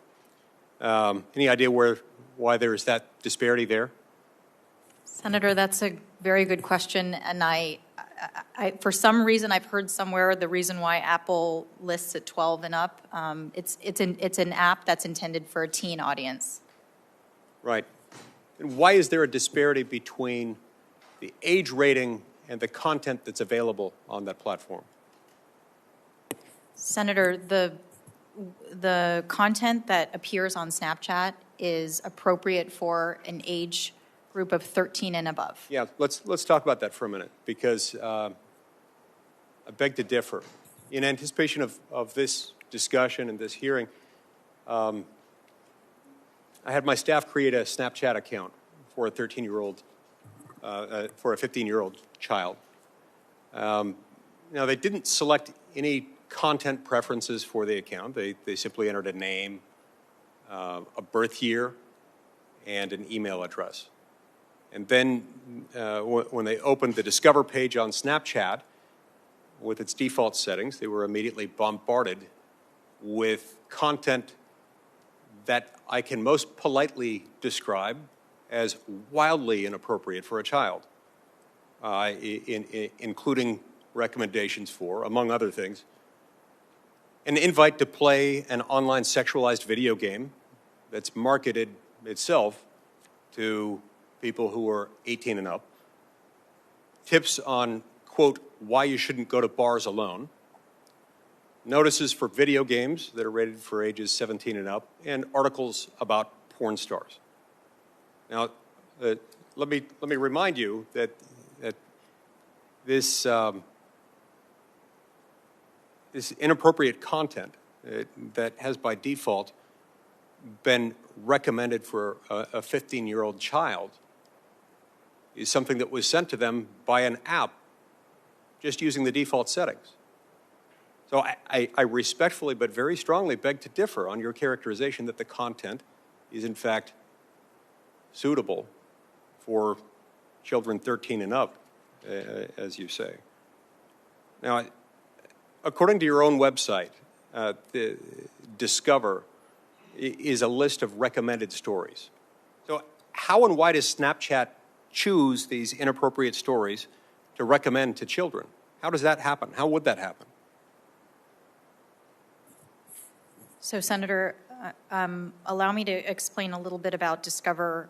Discover really is a closed content platform, and yes, indeed, we do select and hand select partners that we work with. And that kind of content is designed to appear on Discover and resonate with an audience that is 13 and above. I am unfamiliar, and I've taken notes about what you have said that your account surfaced. I want to make clear that what content and community guidelines suggest that any online sexual video game should be age-gated to 18 and above. So I am unclear why that content would have shown up in an account that was for a 14-year-old. But these community guidelines and publisher guidelines that are on top of those guidelines are intended to be an age-appropriate experience for a 13-year-old. Right. I understand that. You have these community guidelines that are there, and they note that advertisers and media partners in Discover agree to additional guidelines. What are these additional guidelines? I mean, I can guess only that they permit these age-inappropriate articles to be shared with children. Senator, How would that not be the case? So these additional guidelines on top of community guidelines are things that suggest they may not glorify violence, that any news articles must be accurate and fact-checked, that there is no... Well, I'm sure the articles about the porn stars were accurate and fact-checked. And I'm sure that the tips on why you shouldn't go to bars alone are accurate and fact-checked, but that's not my question. This is about whether it's appropriate for children ages 13 and up, as you've certified. Absolutely. And Senator, I think this is an area where we're constantly evolving, and if there are any instances where these publishers are surfacing content to an age cohort that is inappropriate, then they will be removed from our platform. Okay, so you review them? What kind of oversight do you conduct on this, and what? We use a variety of human review as well as automated review, and so I would very much be interested in talking to you and your staff about what kind of content this was, because if it violates our guidelines, that kind of content would come down. And just, Senator, one last thing. While I would agree with you, tastes vary when it comes to the kind of content that is promoted on Discover. There is no content there that is illegal. There is no content there that is hurtful. I mean, it really is intended to be a closed ecosystem where we have better control over the type of content that surfaces. Madam Chair, I just have one follow-up question. I just realized my... Yes, go ahead, I'll Senator be brief. Lee, and then our colleague, Senator Lujan. Thank you. Thank you so patiently much, waiting. Madam Chair. So Snapchat has assured its users that it doesn't collect identifying data on them for advertising. How does Snapchat then decide what content is pushed to the top of their Discover page? So, Senator, if you go into your Snapchat account, you have the ability to select preferences, it's interest categories. And there are several interest categories that a user can select or unselect if they wish. That could be they like, to watch movies, or they enjoy sports, or they are fans of country music. At any point, it is completely transparent, and a user has the ability to go in and select what they like, and that determines the kind of content that is surfaced to them. If there is any content that they don't like, they can uncheck or check, and that really generates the kind of content that a user in Discover would see. Okay, my time's expired. Thank you so much, Madam Chair. I really do think we've got to get to the bottom of this. These app ratings are inappropriate. We all know that there's content on Snapchat and on YouTube, among many other places. It's not appropriate for children ages 12 or 13 and up. Well, I thank you, Senator Lee, and I would say to my line of questioning, and it's not appropriate to tell advertisers that it's not located next to content, and then it is next to content that is inappropriate. Senator Lujan. Thank you very much, Madam Chair. Ms. Stout, in your testimony, you mentioned that all content on Snapchat on the Spotlight page is human reviewed before it can be viewed by more than 25 people. Ms. Stout, yes or no, does human review help Snapchat reduce the spread of potentially harmful content? Yes, Senator, we believe it does. And I appreciate Snapchat's approach to this problem. More platforms should work to stop harmful content from going viral. However, far too often we find companies say one thing to Congress, and then once attention is diverted and the public is distracted, they go around and do the very thing they were warning us against. Can I hold you to that? Will Snapchat continue to keep a human in the loop before content is algorithmically promoted to large audiences? Well, Senator, this is the first time I've testified here before Congress, so please hold me to it. But at Snapchat, we have taken a very human moderation first approach, not just on Spotlight, but across our platform. So yes, indeed, human moderation will continue to play a huge part of how we moderate content on our platform and how we keep our users safe. I'm glad to see the importance of platforms taking responsibility before they amplify content and especially publish it to a mass audience, and it's something that many of us share. It's why I introduced the Protecting Americans from Dangerous Algorithms Act as well. Online platforms must be responsible when they're actively promoting hateful and dangerous content. Ms. Miller, I'm grateful that YouTube is making an effort to be more transparent regarding the number of users that view content in violation of your community guidelines. However, I'm concerned with one trend. Earlier this year, I wrote a letter to YouTube with 25 of my colleagues on the crisis of non-English misinformation on the platform. We need to make sure all communities, no matter the language they use at home, have the same access to good, reliable information. Ms. Miller, will YouTube publish its violative view rates broken down by language? Senator, thank you for your question, and what you're referring to is this latest data point that we shared earlier this year, in which for every 10,000 views on YouTube, 19 to 21 of those views are of content that is violative, and we apply our content policies at a global scale across languages. We do not preference any one language over another, and this includes for the violative view rate. And Ms. Miller, I don't believe that's good enough. When we don't break algorithms down by their performances across different groups of people, we end up making existing gaps, existing biases worse. We've seen this with facial recognition technology that unfairly targeted communities of color, and according to reports, we're seeing this happen right now on YouTube. So I'll ask again, will YouTube publish its violative view rate broken down by language? Senator, I would be happy to follow up with you to talk through these details. As I said, for all of our content policies and the enforcement there within and the transparency we provide, it is global in scope and it is across languages. I definitely look forward to following up and working with you in that space. Mr. Beckerman, Same. Before launching TikTok for younger users, did TikTok do any internal research to understand the impact it would have on young children? Thank you, Senator. I'm not aware, but for TikTok for younger users, the content is curated with common sense networks, and it's an age-appropriate experience, but I'm not aware of any specific research. I'd like to follow up on that as well, because products like TikTok can lead to addictive behavior and body image issues in young children, and it's critical that platforms work to understand these problems before they take place. This is a very serious issue, and it's one that's finally getting the attention that it deserves with revelations and whistleblowers that have come forth. I urge you to take this opportunity to begin a transparent public evaluation of the impact your product is having on young children. And in the end, I just want to follow up on something that many of us have commented on leading up to these important hearings. And I appreciate the chair's attention to this, the ranking member. Both of them have authored legislation. Our chair and ranking member of the subcommittee have also partnered on legislative initiatives. It's critically important that we continue moving forward and that we mark up legislation and get something adopted. And I'm certainly hopeful that here in the United States, we're paying attention to what's happening in other parts of the world. Again, Europe is outpacing the United States in being responsible with legislative initiatives surrounding protecting their consumers. There's no reason we can't do that here as well. And I just want to thank Chair Cantwell for the work that she has been doing in this particular space. And I definitely look forward to working with everyone to make sure that we're able to get this done here in the United States. Thank you so much, and I go back. Senator Lujan, so you've reintroduced that bill in the Senate, is that right? So, okay, thank you.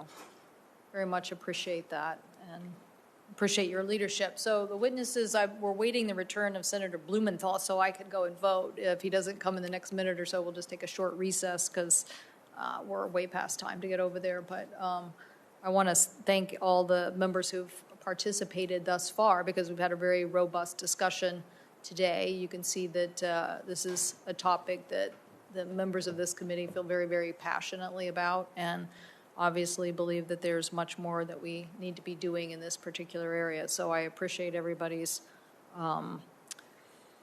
attendance and focus. And again, want to thank Senator Blumenthal and Senator Blackburn for their leadership in having both of these hearings. And for the larger full committee, we had planned to move forward on many of these agenda items anyway, but we're very appreciative of the subcommittee doing some of this work in having members have a chance to have very detailed interactions on these policies that we need to take action on. So very much appreciate that. So I see Senator Blumenthal has returned. Thank you so much, and I'll turn it over to you.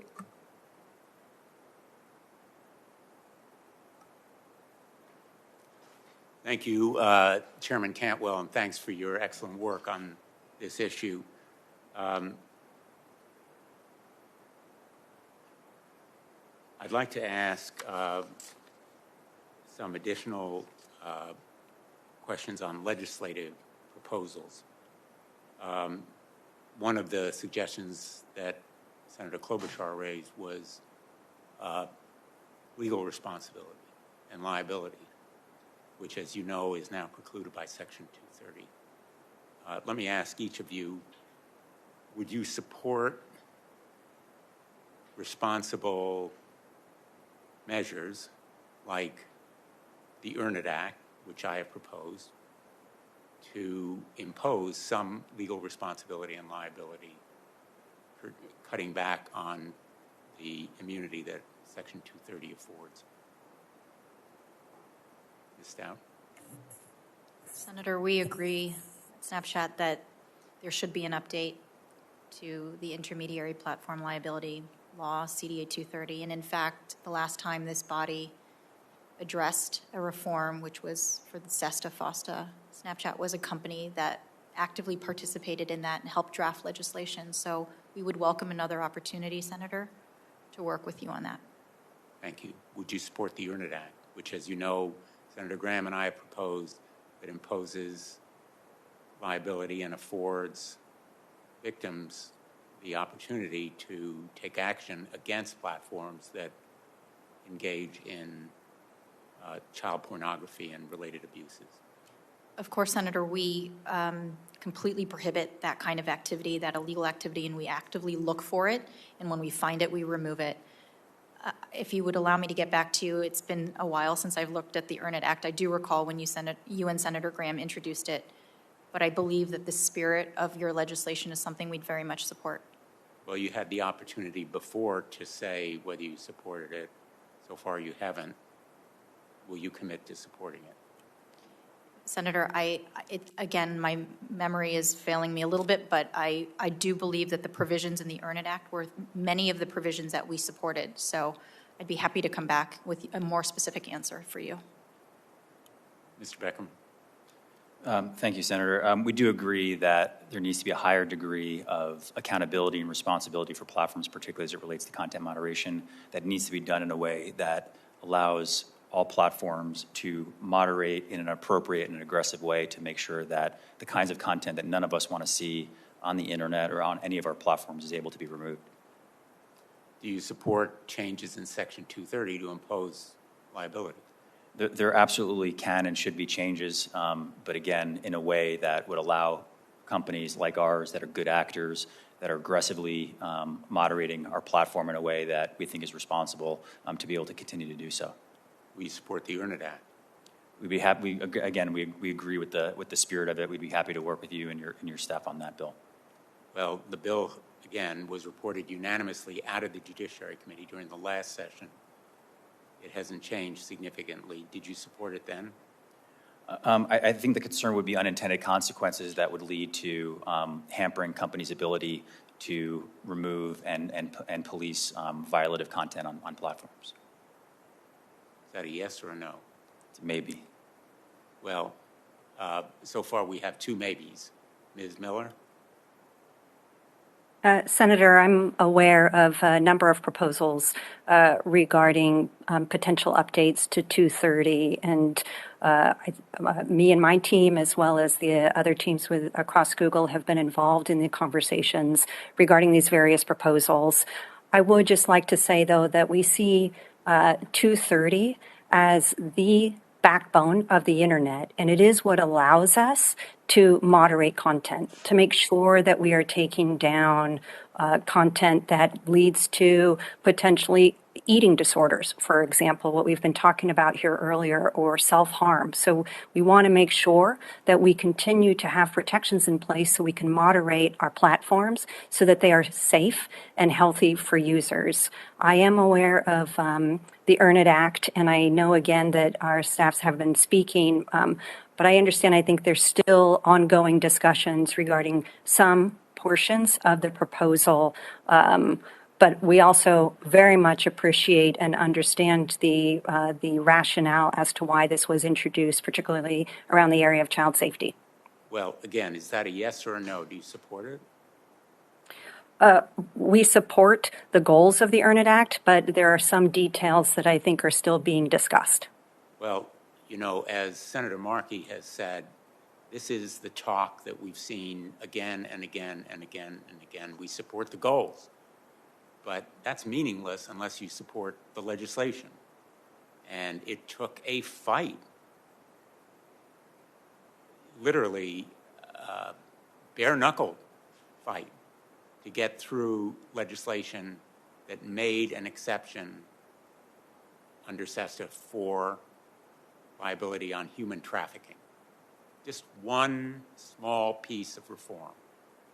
And I joined in the frustration felt by many of my colleagues that good intentions, support for goals, endorsement of purposes is no substitute for actual endorsement. I would ask that each and every one of you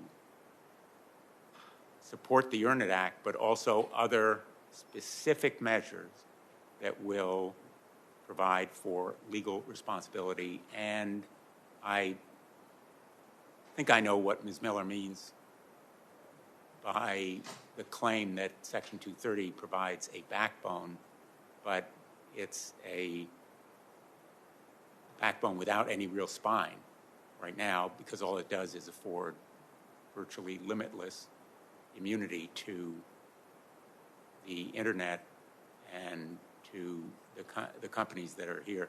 I'm going to interrupt my second round and call on Senator Cruz. Thank you, Mr. Chairman. Mr. Beckerman, thank you for being here today. I understand this is the first time that TikTok is testifying before Congress, and I appreciate you making the company available to finally answer some questions. In your testimony, you talked about all the things you say TikTok is doing to protect kids online, and that's great. But I want to discuss the broader issue here, which is the control the Chinese Communist Party has over TikTok. Its parent company, ByteDance, and its sister companies like Beijing ByteDance Technology. Now, TikTok has stated repeatedly that it doesn't share the data it collects from Americans with the Chinese Communist Party, and that it wouldn't do so if asked. It has also stated that, with regards to data collected on and from Americans, that data is stored in Virginia with a backup in Singapore. But these denials may in fact be misleading. A quick look at TikTok's privacy policy, in fact, just last night, shows there's a lot more than meets the eyes. For example, in the, quote, how we share your information section, one blurb reads, quote, we may share all of the information we collect with a parent, subsidiary, or other affiliate of our corporate group. Interestingly, in June of this year, the privacy policy was updated to state that TikTok, quote, may collect biometric identifiers and biometric information as defined under U.S. laws, such as face prints and voice prints. Mr. Beckerman, does TikTok consider ByteDance, the parent company of TikTok, which is headquartered in Beijing, to be a part of TikTok's, quote, corporate group, as that term is used in your privacy policy? Thank you, Senator. This is an important question. I'd just like to take an opportunity first to clear up misconceptions around some of the accusations that have been leveled against the company. I would like to point to independent research. I understand that trust needs to be earned. Mr. Beckerman, I get you may have broader points you want to make. My question is simple and straightforward. Does TikTok consider ByteDance, the parent company headquartered in Beijing, to be part of TikTok's corporate group? That's a yes or no. Senator, access controls for our data is done by our U.S. teams. And as independent researchers, independent experts have pointed out, the data that TikTok has on the app is not of a national security importance and is of low sensitivity. But again, we do hold that to a high standard, and we have access controls. Mr. Beckman, we're going to try a third time because the words that came out of your mouth have no relation to the question you were asked. Your privacy policy says you will share information with your corporate group. I'm asking a very simple question. Is ByteDance, your parent company, headquartered in Beijing, part of your corporate group? Yes or no, as you use the term in your privacy policy? Senator, I think it's important that I address the broader point in your statement. So are you willing to answer the question, yes or no? It is a yes or no question. Are they part of your corporate group or not? Yes, Senator, it is. Yes, it is. Okay, so under your privacy policy, you're explicitly stating that you may be sharing data with them, including biometric identifiers, including face prints, including voice prints. Is that correct? No, Senator. In the privacy policy, it says that if we are to collect biometric information, which we do not collect biometric data to identify Americans, we would provide consent and opportunity for consent first. But you also say we may share all of the information we collect with a parent subsidiary or other affiliate of our corporate group, which means with ByteDance headquartered in Beijing, correct? Under U.S. access control, sir. All right, secondly, what about Beijing ByteDance technology, which media reports from earlier this year showed Beijing took a minority stake in through a state-backed internet investment Chinese entity, and on the board of which now sits Wu Shenggang, a CCP official who spent most of his career in Chinese propaganda, including with a stint at the Online Opinion Bureau under the Cyberspace Administration of China, China's internet regulator. Would you consider Beijing ByteDance technology to be a part of TikTok's corporate group with whom TikTok could share all of the information it collects? Senator, I want to be clear that that entity has no affiliation with TikTok. It's based for domestic licenses of the business in China that is not affiliated or connected to TikTok. So, are you saying no, or yes or no, as to whether Beijing ByteDance technology is part of your corporate group? As the privacy policy defines it, it says we may share all of the information we collect with a parent, subsidiary, or other affiliate, and presumably that's where it would fall, other affiliate of our corporate group. Is Beijing ByteDance technology a, quote, other affiliate of your corporate group?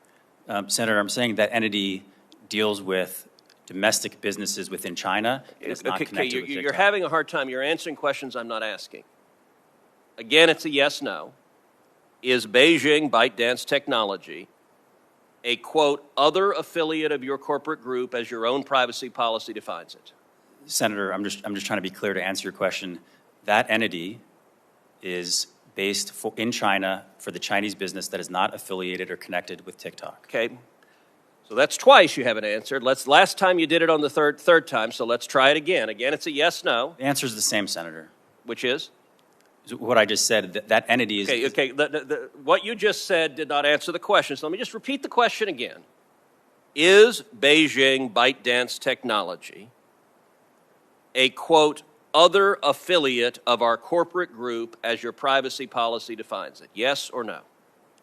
Senator, as I stated, that entity does not have any relation to the TikTok entity. So I'll point out it took 3 questions to get you to answer about your parent. You finally answered yes, that you can share all your information with your parent company based in Beijing.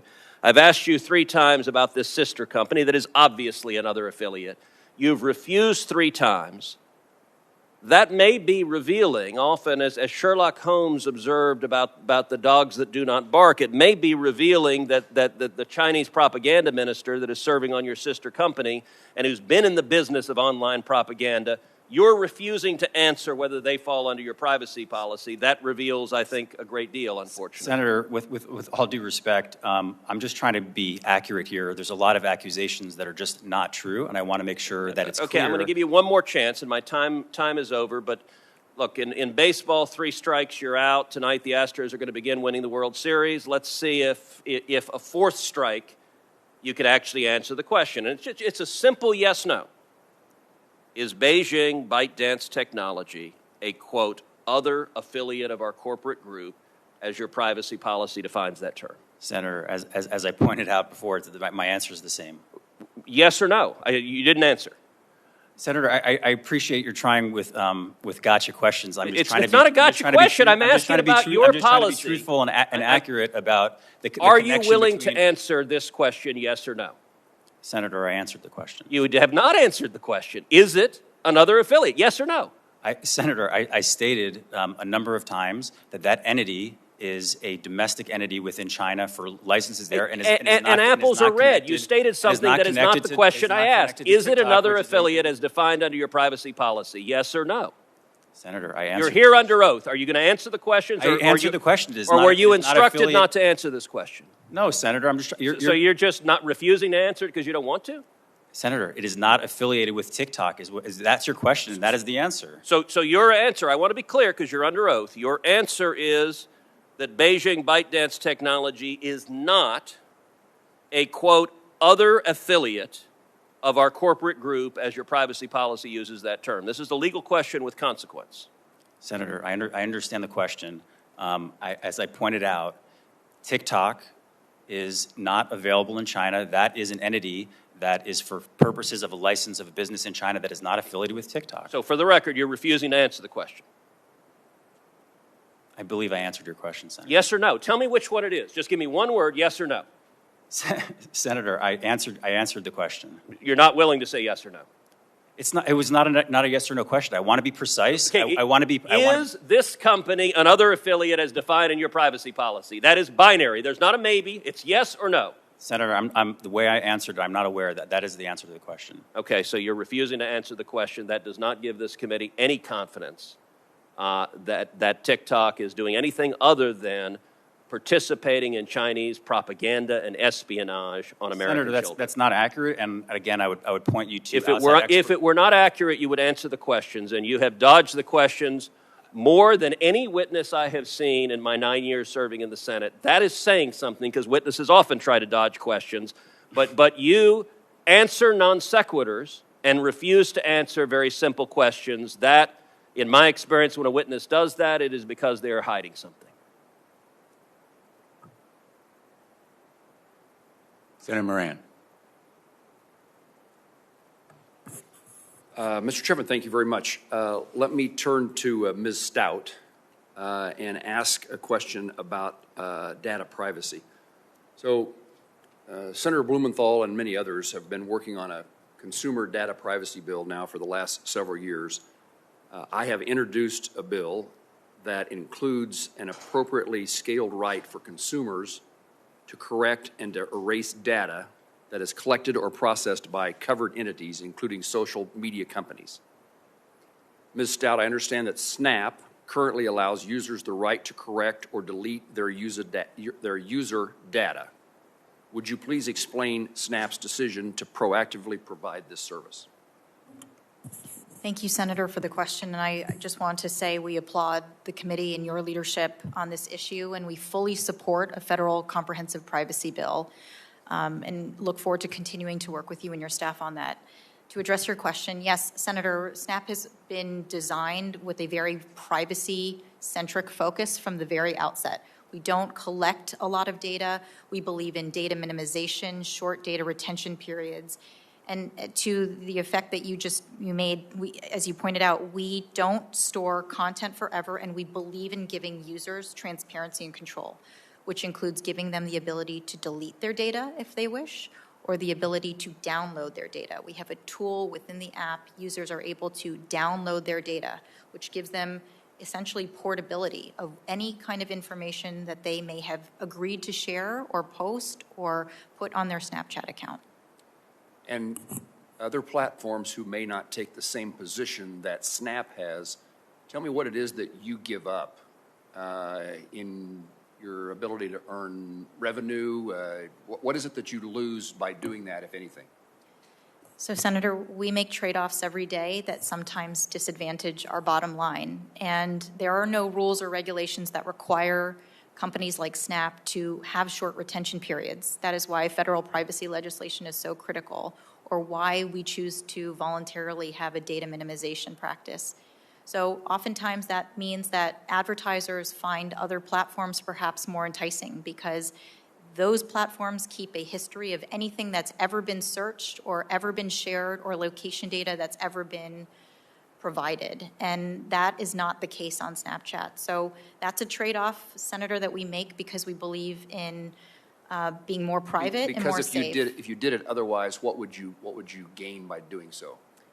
We just believe we have a moral responsibility to limit the data that we collect on people. And you're answering it fine, but I'm curious to know, are you giving up, can you generate money? What do you generate by keeping that data and some other way using it? yes, I think we limit ourselves in our ability to optimize for those advertisements and make more money. And we are a company that has not yet turned a profit. We've invested every dollar back into our company, and we're here for the long game. And our real ultimate desire is to make a platform that is safe for our community. Thank you. And Mr. Beckerman, what responsibility do platforms have to prevent harmful social media trends from spreading?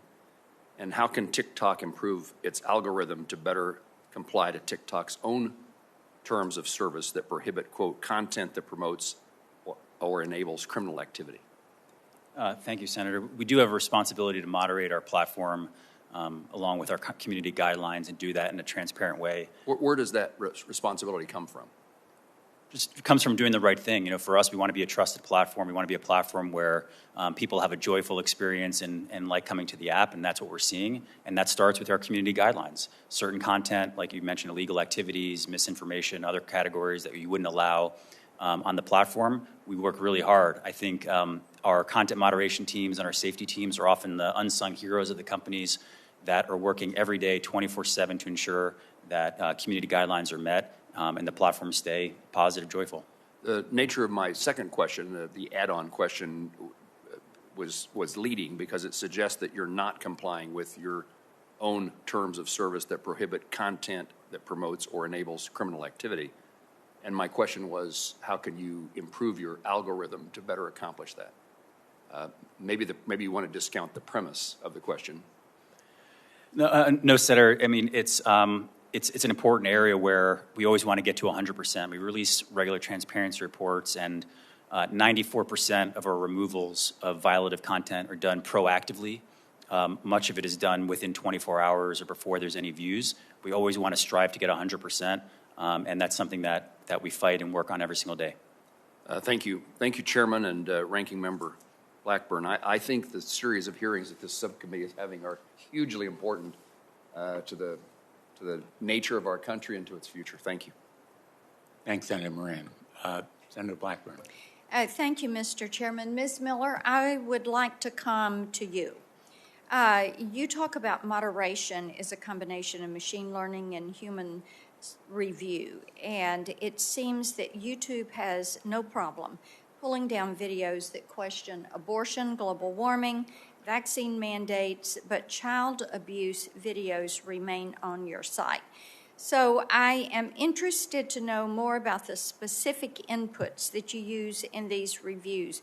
Who establishes these inputs, and who oversees them to make sure that you get them right?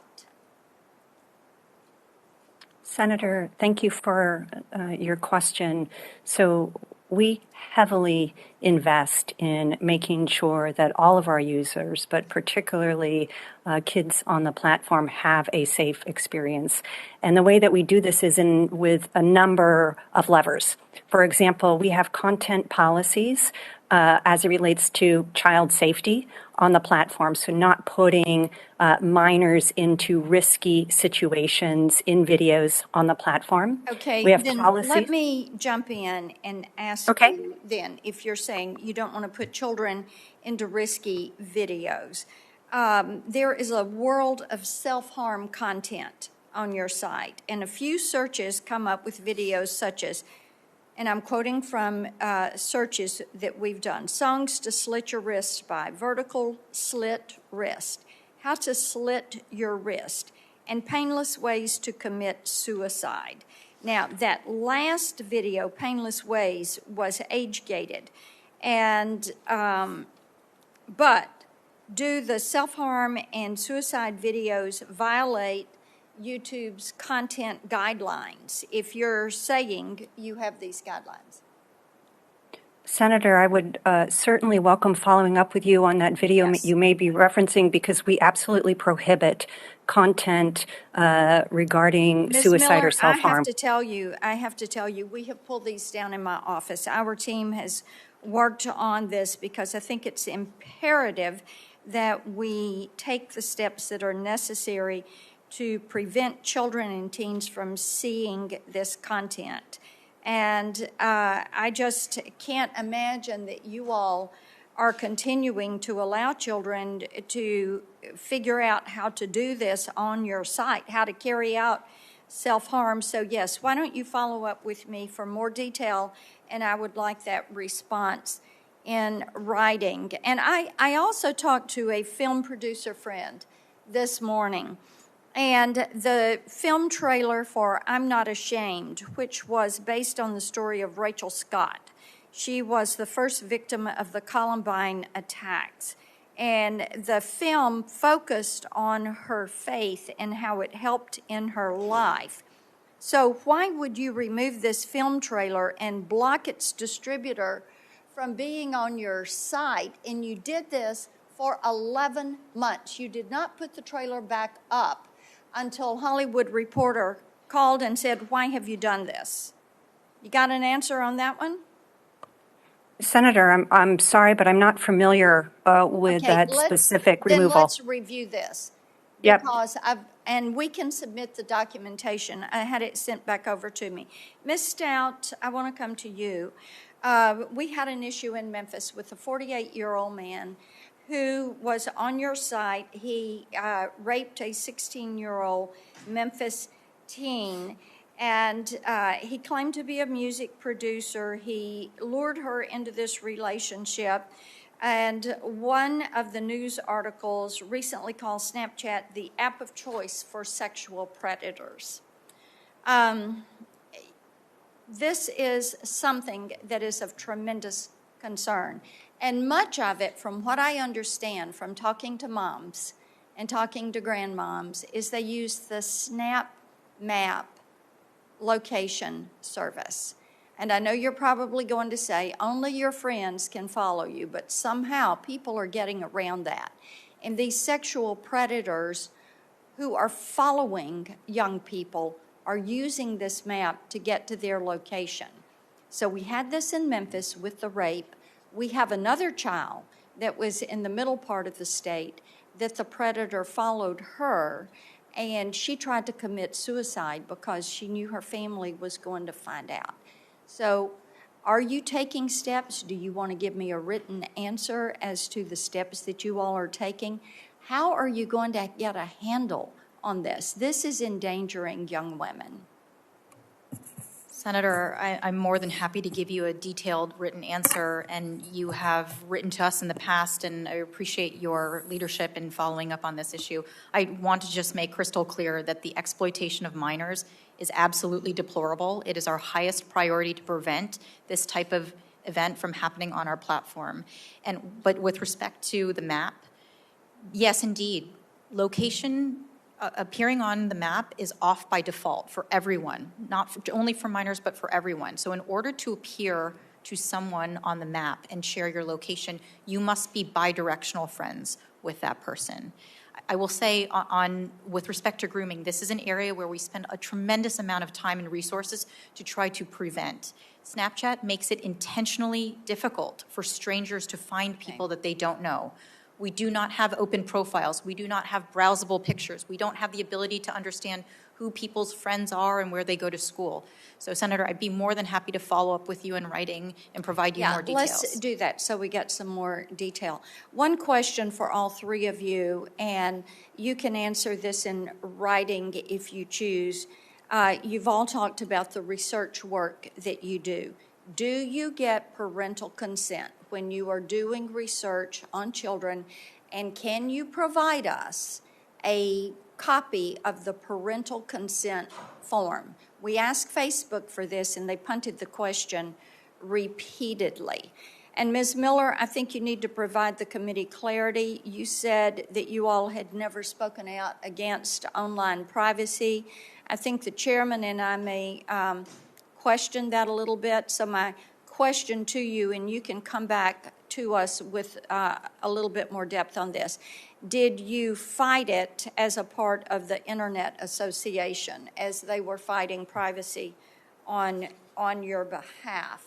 And just one thing to wrap, Mr. Chairman, going back to Mr. Beckerman, with the confusion there seems to be around the ownership of TikTok, which their parent company is ByteDance, and the CCP does have a seat on the board. They have a financial stake in ByteDance. Their Douyin is a affiliated entity, and we know there's a relationship with the Chinese Communist Party through all of this. And then I checked, and I know that TikTok user data is stored in the U.S. and Singapore, and until quite recently, Singapore data services were run by Alibaba, which is another Chinese company. So what we need to have from you, Mr. Beckerman, is some clarity on the chain of ownership of the transmission and the sharing processes that are around U.S. consumer data, especially the data and information of our children. And with that, I will yield back. Thank you, Mr. Chairman. Thanks, Senator Blackburn. We're going to go to Senator Sullivan. We're going to finish the first round. Senator Sullivan, Senator Lummis. I'm going to go vote. I should be back by the time that Senator Lummis finishes. And in the meantime, Senator Blackburn will preside. Thank you. Thank you, Mr. Chairman. And Mr. Beckerman, I know there's been a lot of questions, which I certainly have concerns about sharing data with the Chinese Communist Party, given the ownership or at least board influence. Senator Blackburn was just talking about that. I know Senator Cruz raised the issues. I want to raise a related issue. It's what I refer to as kowtow capitalism. Kowtow capitalism. And I think that you guys are Exhibit A of kowtow capitalism. What is kowtow capitalism? It's American executives of American companies censoring Americans' First Amendment rights in America so as not to offend the Chinese Communist Party and or to gain access to the Chinese market. So we see it on Wall Street. We see it in the movie studios. We see it with the NBA. So let me ask a couple questions related to that. Could a TikTok user could put up a video that criticizes the chairman of this committee, the ranking member, any senator, President Biden, former President Trump, couldn't they? Is that, I mean, not like some horrible, violent suggestion or anything, but just a criticism of a elected official. Yes, Senator. Is that common? Is it actually? TikTok really isn't the place for politics. We don't allow political ads, and so political content is not typically what people come to. You don't ever have like funny. It wouldn't be a violation. Yeah, it wouldn't be a violation of our community guidelines as long as it's not mis or disinformation or something hateful. Then that would be allowed. Good. That's good. That's free speech. Yep. I would hope you would answer that way.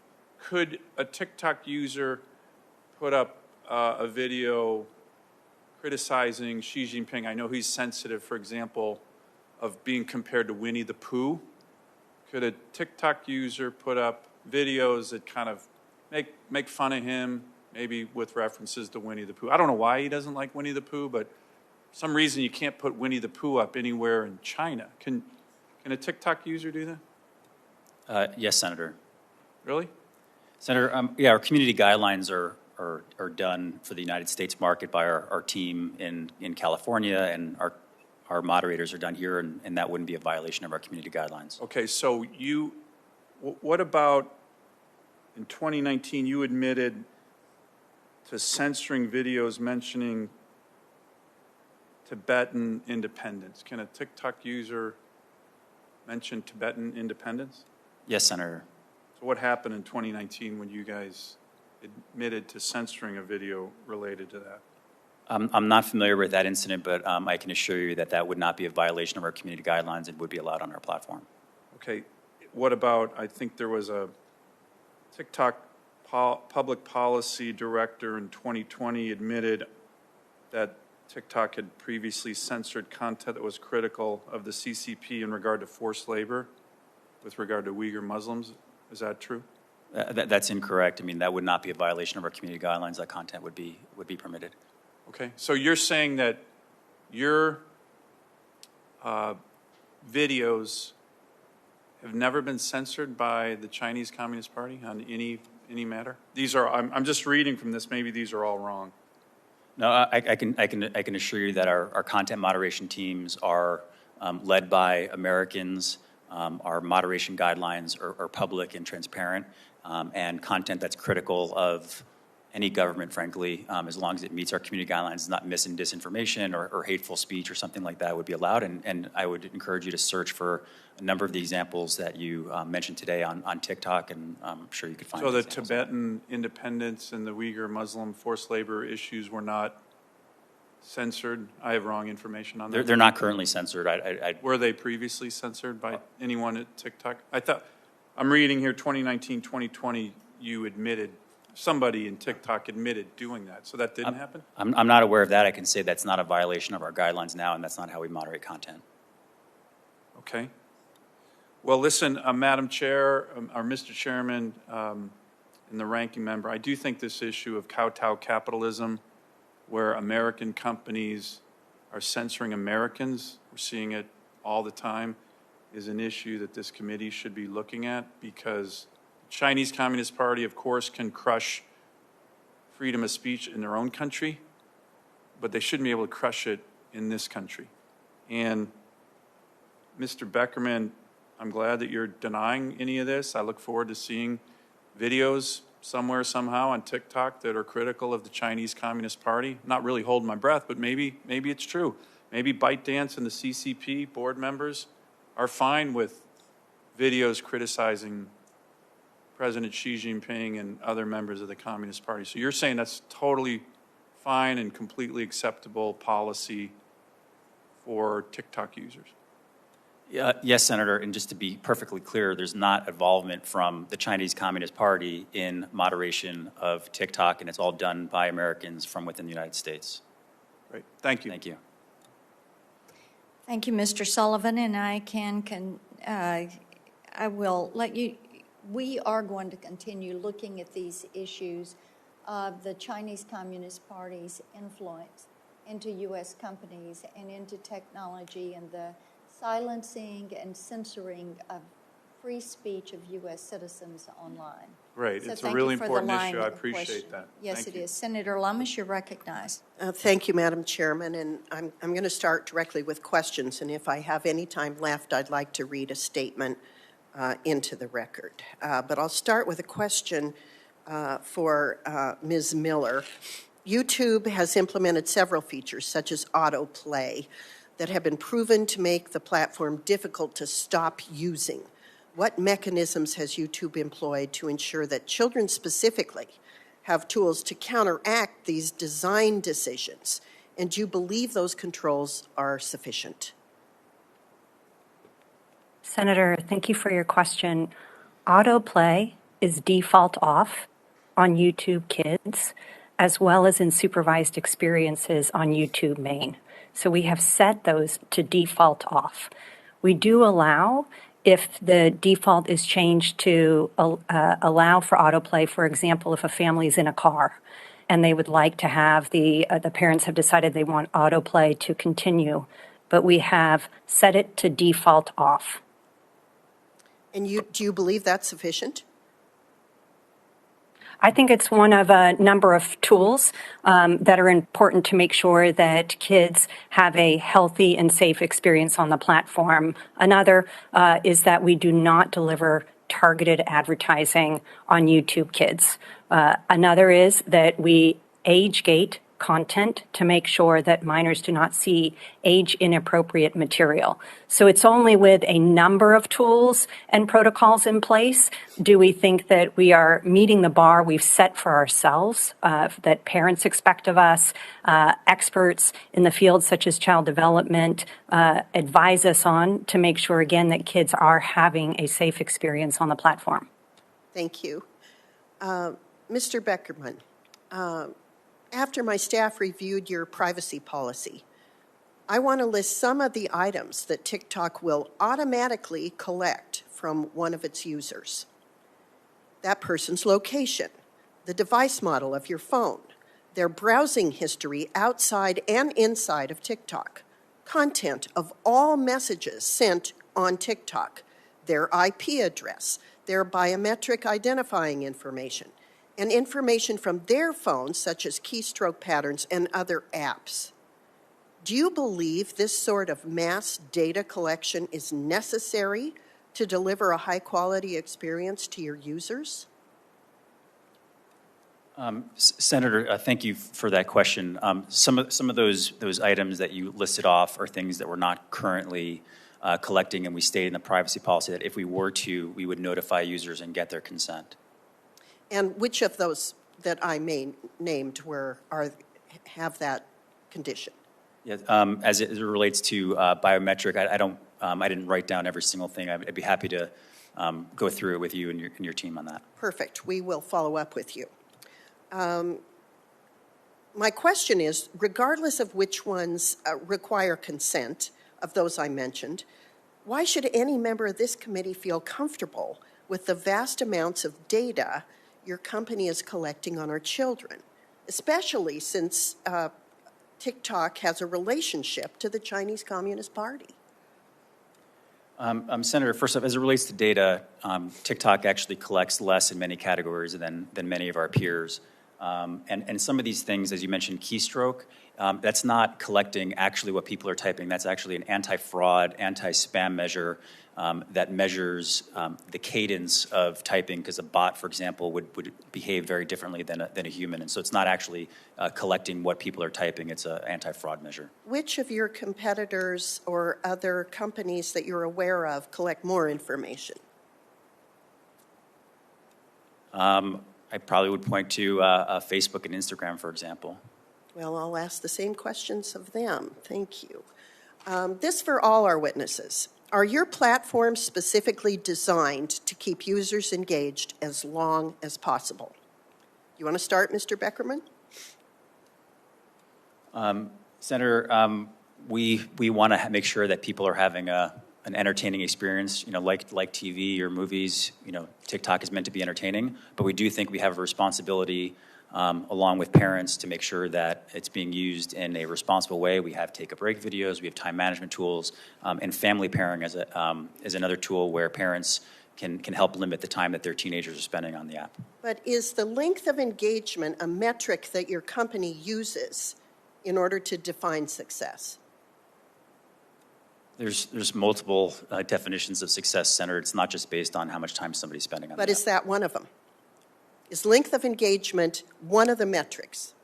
I think overall engagement is more important than the amount of time that's being spent. But is it one of the metrics? It's a metric that I think many platforms check on how much time people are spending on the app. Thank you. Ms. Stout, same question. Are your platforms designed to keep users engaged as long as possible? So, Senator, when you open up Snapchat, you don't open up Snapchat to a feed of other people's content designed to keep you consuming more and more content. You open up Snapchat to a blank camera, which is a blank canvas, It's a place where users come to talk to their friends in videos and in pictures. But is it a metric that the company incorporates into your definitions of success? I believe we see success as if the platform is facilitating real live conversations and connections with friends. Snapchat is a place where friends come to talk to each other. But is it a metric? My question is, do you measure success in any way, shape, or form by how long people stay on your site? Is that one of multiple driving measures of success? I think the way I can answer that question is it is one of many metrics. Okay, thanks. Ms. Miller, same question. Are your platforms designed to keep users engaged as long as possible? Senator, our platforms are designed to allow users to search and discover all types of content. It is intended for them to have an enjoyable experience. I get it, but I'm asking, is this one of the metrics by which you define success? Senator, we have a number of digital well-being tools designed directly into... But is this one of the metrics? Is it one of them? I mean, there could be numerous metrics, but is this one of them? Yeah, to the specific question that you're asking, we do look at, for example, if a video was watched through its entirety. That helps us determine whether or not that was a quality video relative to the search that the user had. So we do look at those types of data points to inform us as it relates to the experience that the user has had on the platform. Thank you. Madam Chairman, do I have time to enter an opening statement? Thank you, Madam Chairman. This generation of children will grow up under a level of surveillance well beyond any previous one. And although the recent Wall Street Journal reports focused on the problematic harms of Facebook, we know that the problem is endemic among our youth and bigger than Facebook alone. Children are impressionable. They are easily manipulated by targeting advertising to them, and they are readily influenced by the highly sophisticated algorithms that often serve age-inappropriate content to its youth users. These invisible algorithms continuously nudge our children in different directions, which can impact their development without their knowledge and without their parents' knowledge. These algorithms on these platforms were designed with adults in mind, not children. Only a tiny fraction of children understand the harm that can come from sharing sensitive information, pictures, or opinions that become part of their digital permanent record. But what is most alarming is that none of them can fully understand how the content fed to them by algorithms will shape their worldview during these formative years. So more must be done to promote responsible social media use. We must educate parents on how to teach their children to avoid the pitfalls of using these platforms. And more importantly, we must hold these platforms accountable for the effects that their design decisions have on our children. Mr. Chairman, thank you for the opportunity to add that opening statement to the record. And thank you for your indulgence. I yield back. Thank you. And thank you for your leadership on these issues and your very insightful questions. We do have to protect kids in our country. You just put your finger on it. So let me ask this, just following up on Senator Lummis and Senator Blumenthal, everyone on the panel here today. These kids are constantly posting content and their data is being tracked, stored, and monetized. But we know that young users lack the cognitive ability to grasp that their posts are going to live online forever. To each of our witnesses, do you agree that Congress should give children and teens, but more importantly, their parents, their ability, the right to erase their online data? Mr. Beckerman. Yes, Senator. Ms. Stout. Yes, we do, Senator, but I would say that content on Snapchat does not appear permanently. And again, I appreciate that. And to you, Ms. Miller. Yes, Senator, and users have the ability to delete their information as well as having auto-delete tools. So they should have the right to delete it. Do you agree with that, Ms. Miller? Yes, Senator. Okay, great. Today, apps collect troves of information about kids that have nothing to do with the app service. For example, one gaming app that allows children to race cartoon cars with animal drivers has reportedly amassed huge amounts of kids' data unrelated to the app's game, including location and browsing history. Why do apps gobble up as much information as they can about kids? Well, it's to make money. Congress, in my opinion, has to step in and prevent this harmful collection of data. Ms. Miller, do you agree that platforms should stop data collection that has nothing to do with fulfilling the app's service? Senator, we do limit the data that we collect, and this is particularly true, for example, on the YouTube Kids app. We limit the data collection to only rely on what is necessary to make sure that the platform runs. So do you agree that that should become a law, that all platforms have to do the same thing?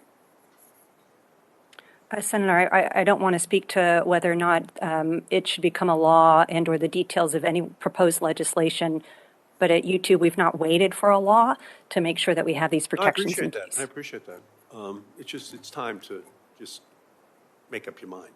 You know, yes or no on legislation. We need to move. Mr. Beckerman. Yes, Senator, we do need legislation. I think we're overdue on very strong national privacy laws. Great. Ms. Stout.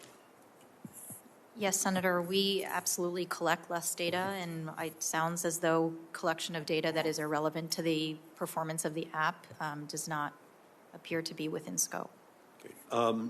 Today, popular influencers peddle products online while they flaunt their lavish lifestyles to young users.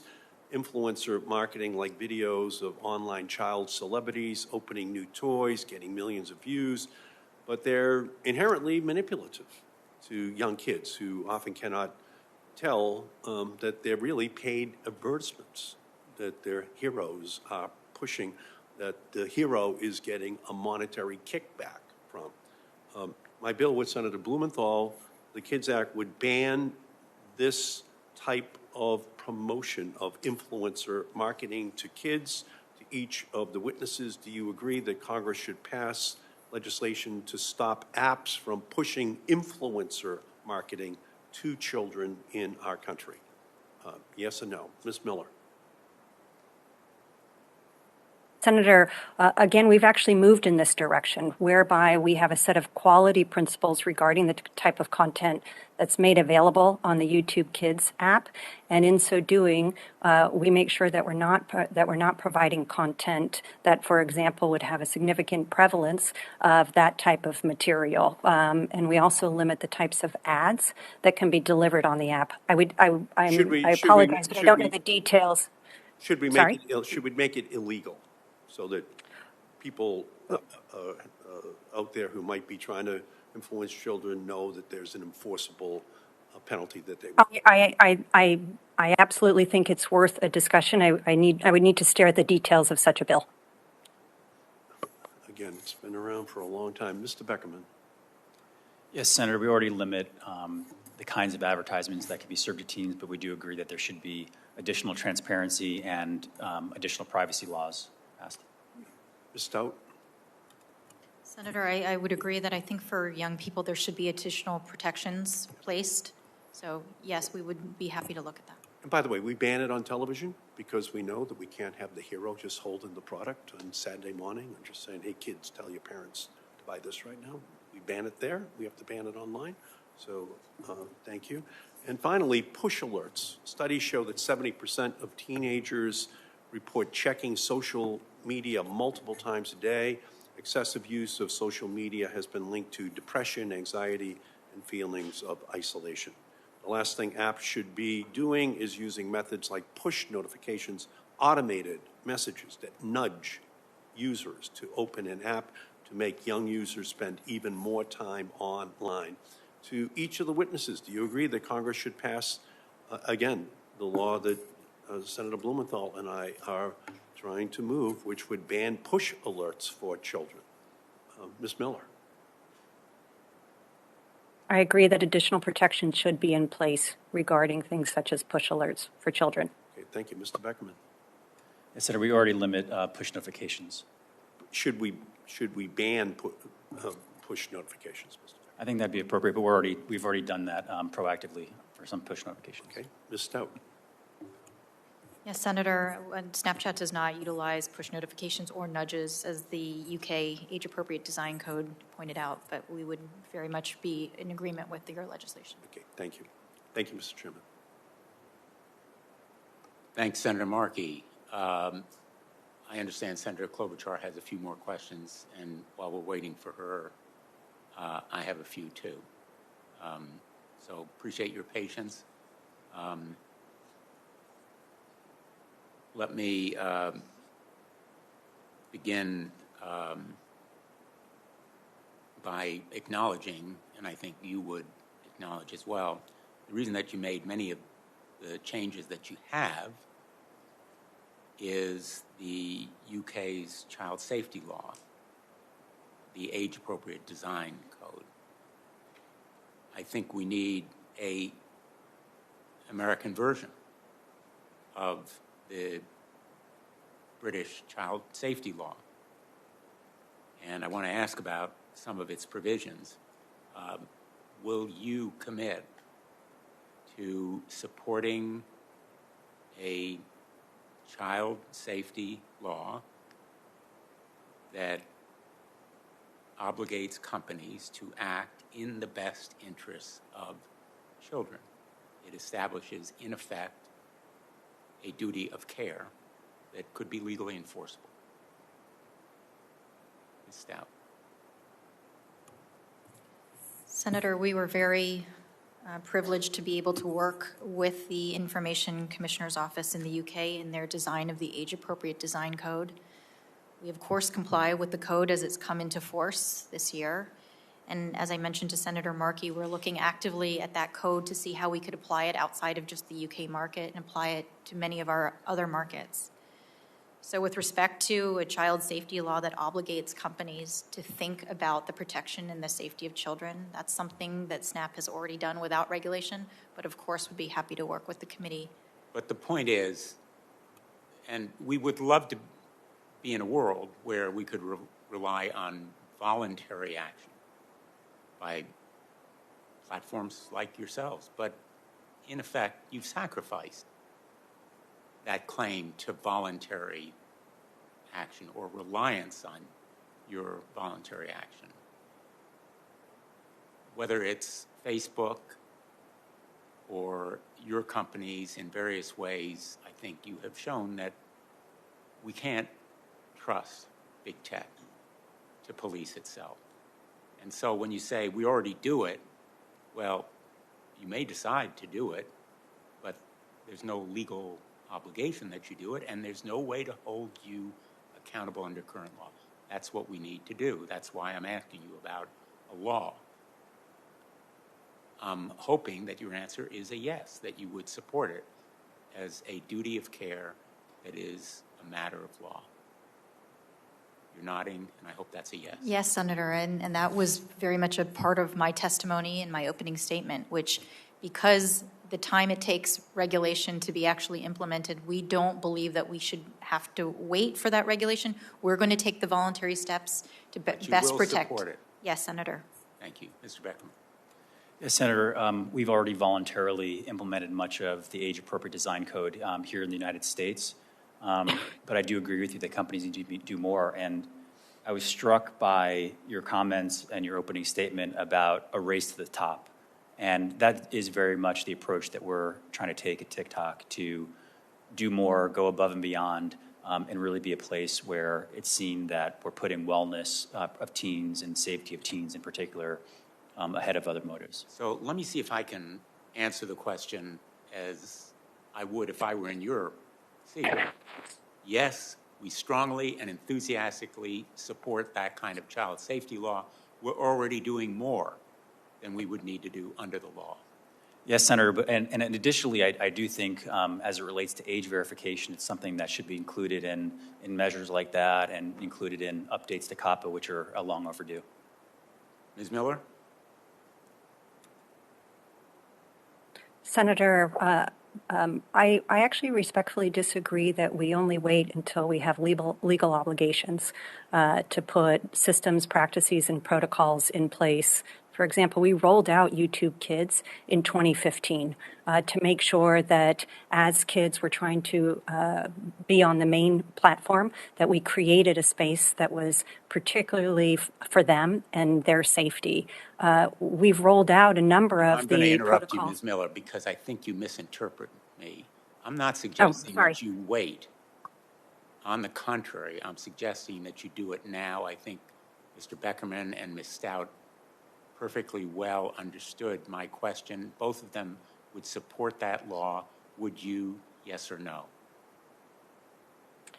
I would support looking at any details as it relates to additional legal protections for kids in the U.S. As you may know, the Age-Appropriate Design Code went into effect in the U.K. just over a month ago, so it's still early days. But we had already rolled out a number of the protections required in the UK. We had rolled them out globally. Is that a yes or no? Yes, I would be happy to work with you and your staff Would you on support this a US legislation? version. Would you support a version of the UK child safety law? I would need to stare at the details of any specific bill, but I certainly support expansions of child safety protections. I'm going to yield to Senator Klobuchar. I understand she's now ready to ask her question. Thank you. Thank you very much. Thank you for a lot going on here today. Thank you for taking me remotely for the second round.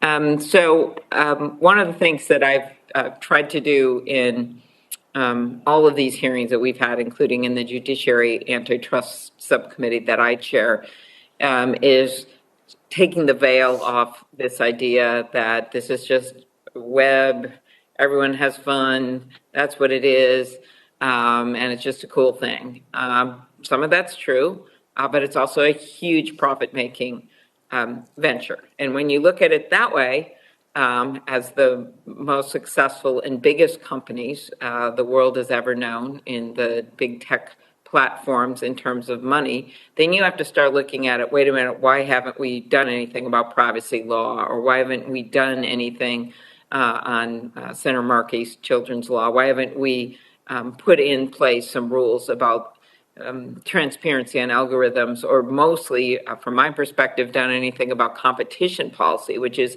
a market approach to get alternatives? So I just start with this question, which I've asked many of the platforms, the larger platforms.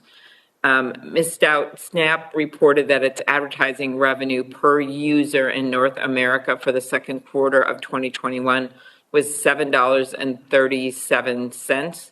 How much of Snap's revenue came from users under the age of 18? Senator, I don't have that information for you, but I'd be happy to take that back. Okay, very good. I appreciate that. Yeah, I've been trying to get that from Facebook. Of course, just to give you a sense, Facebook's revenue per user from their own documents is $51 per user for the U.S. Per quarter, just to put it in some perspective. Mr. Beckerman, TikTok is a privately held company, so we don't have public documents on your advertising revenue per user. What is your best estimate of advertising revenue per U.S. user for the last quarter? Senator, I don't have those numbers, but I'd be happy to go back and check in with the team. Do you think you can provide us that? Again, we're not a public company, but I'll go back and see what we can find for you.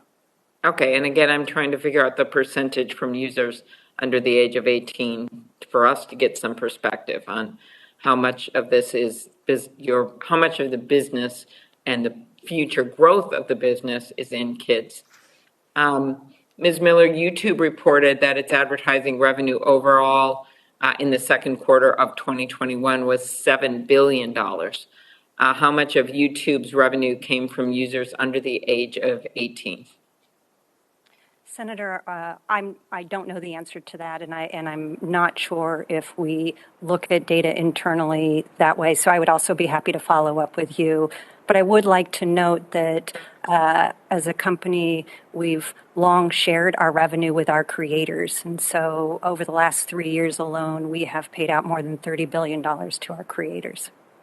Okay. My work with the antitrust subcommittee takes me in related paths, and I recently introduced the bipartisan legislation, the American Innovation and Choice Online Act, which with Senator Grassley, and there's several people, including Senator Blumenthal, who are co-sponsors of that legislation. And it's focused on a gnarly problem, which is that you have platforms that are self-preferencing their own stuff at the top. They are taking, in some cases, data that they uniquely have on other products and then making knockoff products and then underpricing the competitors.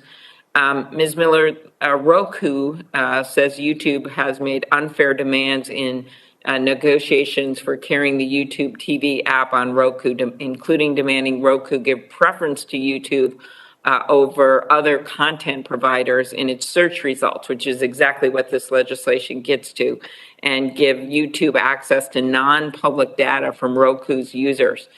Did YouTube make these demands for non-public data and preferencing in search results in negotiations with Roku?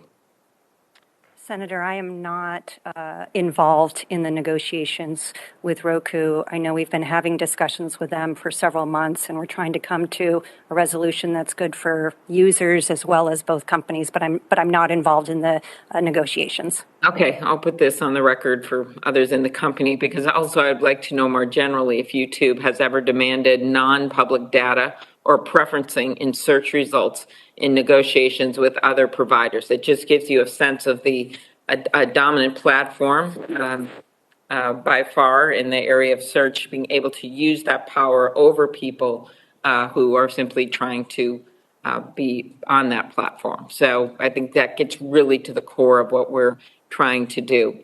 I also just had a follow-up on your YouTube banning all vaccine misinformation, which I commended you for at the time. How much content have you removed related to this policy change since you banned all anti-vaccine misinformation? And have you seen a change in the viewership rate? Senator, I feel bad. I think this is a question I would absolutely love to answer with as detailed but I know that we've removed so much video as it relates to COVID misinfo. We'll put it in writing and we'll get the answer that way. Thank you. My last question, Ms. Stout, Mr. Beckerman, I just mentioned this bill that Senator Grassley and I have introduced with 10 other co-sponsors aimed at ensuring that dominant digital platforms don't use their market power to thwart competition. Do you support some of the competition reforms in the bill, and have you faced any challenges when it comes to competing with the largest digital platforms? So that'll be my last question. Senator, we're aware of the bill that you introduced with Senator Grassley, and as a non-dominant platform, very much appreciate your legislation and the work that you're doing in this space. And yes, as a smaller platform, it is an incredibly competitive arena for us. We compete every day with companies that collect more information on users and store that information to monetize. So any efforts that this body, and especially the legislation that you've undertaken to create an equal playing field so that it is indeed a competitive atmosphere for platforms like Snapchat, we would very much welcome. Okay, thanks. Mr. Beckerman? Yeah, likewise, we appreciate your efforts and the work that you've done to promote and spur competition. That's something that I think we all benefit from. As it relates to specific challenges that we faced, I'd be happy to meet with you and your team to discuss in detail some of those issues. Thank you very much. Thank you, everybody. Senator, I found the answer, if you don't mind. Okay.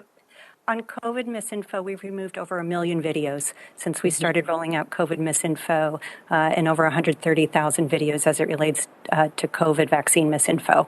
So it's an area we've put a lot of resources behind to make sure our platform isn't promoting or allowing this type of content. Thank you. Okay, thank you. Thanks, everybody. Thanks, Senator Blumenthal and Blackburn. Thank you, Senator Klobuchar. I seem to be the last person standing or sitting between you and the end, but I do have some questions. Ms. Stout and Mr. Beckerman,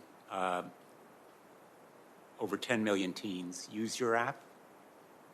These are extremely impressionable young people, and they are a highly lucrative market. And you make tens, probably hundreds of millions from them. There's a term, I'm sure you've heard it, called Snapchat dysmorphia to describe the depression, mental health, and other issues associated with your apps. Snapchat dysmorphia. Kids use the filters that are offered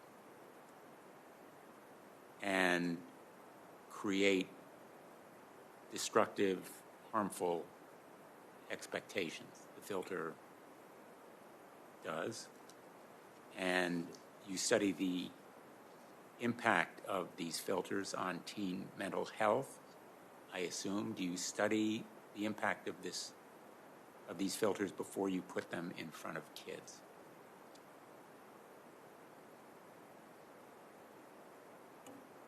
Ms. Stout. Yes, Senator, the technology that you're referring to is what we call lenses. And these lenses are augmented reality filters that we allow users who choose to use them to apply them over top of selfies. And for those that are familiar, they are the, opportunity to put on a dog face or... I've seen them, but they also change one's appearance potentially to make one thinner, different colors, different skin tones. So these filters, Senator, are created both by Snapchat and our creator community. There are over 5 million of these augmented reality filters, and a very, very small percentage of those filters are what you would call beautification filters. Most of them are silly, fun, entertaining filters that people use to lower the barrier of conversation. Because again, when you're using Snapchat, you're not posting anything permanently for likes or comments. You're using those filters in a private way to exchange a text or to exchange a video message with a friend. So it really kind of creates this fun, authentic ability to communicate with your friends in a fun way, and those filters are one of the many ways in which friends love to communicate with each other. Do you study the impact on kids before you offer them? Have you studied them? So we do a considerable amount of research on our products. And in fact, I think it was one of the competitive pieces of research that was revealed as part of your earlier hearing showed that filters or lenses on Snapchat are intended to be fun and silly. It's not about body dysmorphia. We all know as parents, something intended to be fun and silly can easily become something that is dangerous and depressing. And that is the simple fact about these filters. Not all of them, maybe not the majority of them, but some of them. And I'd like you to provide the research that you've done. I've asked for other research, but I'm gathering from what you've said that you don't do the research before you provide them. No, Senator, that's not what I'm saying. And in fact, particularly with respect to this question, I'm not able to answer the kind of research we've done simply because I'm not aware. But I will go back and look and try to get you an answer to answer your question. For 8 years, Snapchat had a speed filter. It allowed users to add their speed to videos, as you know. The result was that it encouraged teens to race their cars at reckless speeds. There were several fatal and catastrophic crashes associated with teens using the speed filter. It took, I think, 8 years. And warnings from safety advocates and multiple deaths for Snapchat to finally remove that dangerous speed filter. It was silly. It was maybe fun for some people. It was catastrophic for others. And I want to raise what happened to Carson Bride.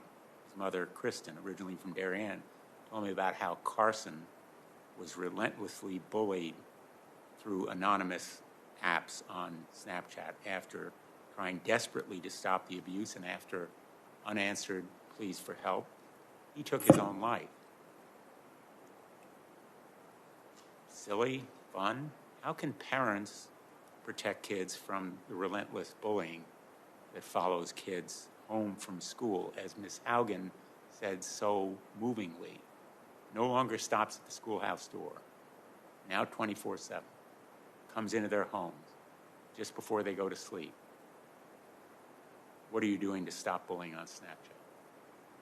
Senator, this is a incredibly moving issue for me as a parent as well. Bullying is unfortunately something we're seeing more and more happening to our kids.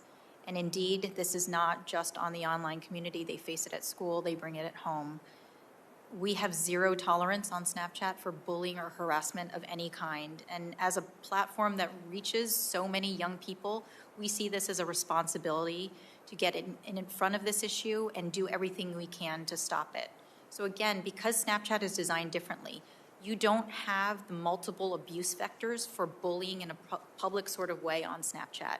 You don't have public permanent posts where people can like or comment, thereby introducing additional opportunities for public bullying or public shaming. That's not to say that bullying doesn't happen both online and offline. And so we have in-app reporting tools where users can anonymously and quickly report bullying or any other harmful activity. And I will say our trust and safety teams that work around the clock actually move to remove this content on average in less than 2 hours. Usually it's far more quickly than that. But I want to assure you, Senator, and thank you for raising the bullying issue. In addition to prevention, in addition to combating this practice, we do a lot to prevent it. And we think that there ought to be more opportunities to raise awareness on the effects of bullying and the effects that people's words have on other people, and we will continue to make that commitment. Mr. Beckerman, we've heard from TikTok that it's a safe environment. At the same time, we see challenges, the blackout challenge, just to take one example, where in effect, teens and children have actually died emulating and recording themselves following blackout and choking challenges, including a 9-year-old in Tennessee who saw one on TikTok. Despite apparent efforts to discourage certain dangerous trends, this content is still being posted and viewed widely by kids online and followed and emulated, whether it is destruction of school property or other kinds of challenges. A mother who lost her child in the choking challenge shared questions with me, and they're questions that deserve answers from you and from others who are here today. And I'm just going to ask her a question. How can parents be confident that TikTok, Snapchat, and YouTube will not continue to host and push dangerous and deadly challenges to our kids? Thank you, Senator. As it relates to this specific challenge, and particularly things that can be dangerous or deadly for teens, it's sad and tragic. I mean, I remember myself when I was in grade school, I had a classmate that we lost from something very similar, and so I know it's something that touches many of our lives, and it's awful.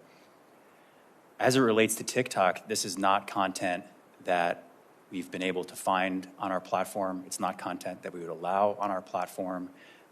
Independent fact checkers have looked, but it's important that we all remain vigilant to ensure that things that are dangerous or even deadly, particularly for teenagers, don't find their way on platforms. And it's important that we all have conversations with our teenagers to make sure they stay safe offline and make sure they stay safe online. And it's a responsibility that we take. And again, I just think it's important that we distinguish between things that there is actual content on platforms encouraging things, and others where actually the content does not exist on the platform. But this content existed on your platform. Senator, we have not been able to find any evidence of a blackout challenge on TikTok at all. And again, it would violate our guidelines, but it's something that we proactively search both with AI and human moderators, but we have found absolutely no evidence of it. And it's something that we have conversations with parents and others all the time around things that could be dangerous. But it's important that we have conversations with our teens about this. And other challenges, you're saying none of them? As a platform? Like specific, so anything that is illegal or dangerous violates our guidelines. Our teams have been very aggressive and acted very quickly as things pop up on the platform. As our transparency reports show, over 94% of content that violates our guidelines is removed automatically. But dangerous challenges have no place on TikTok. I understand that you react by taking them down, but they existed for the time that they were there. And I guess my question is, what can you do to prevent those challenges from being there in the first place? Well, we're often able actually to be proactive in blocking things from coming on. When they're found, we divert searches, we block content, we remove content.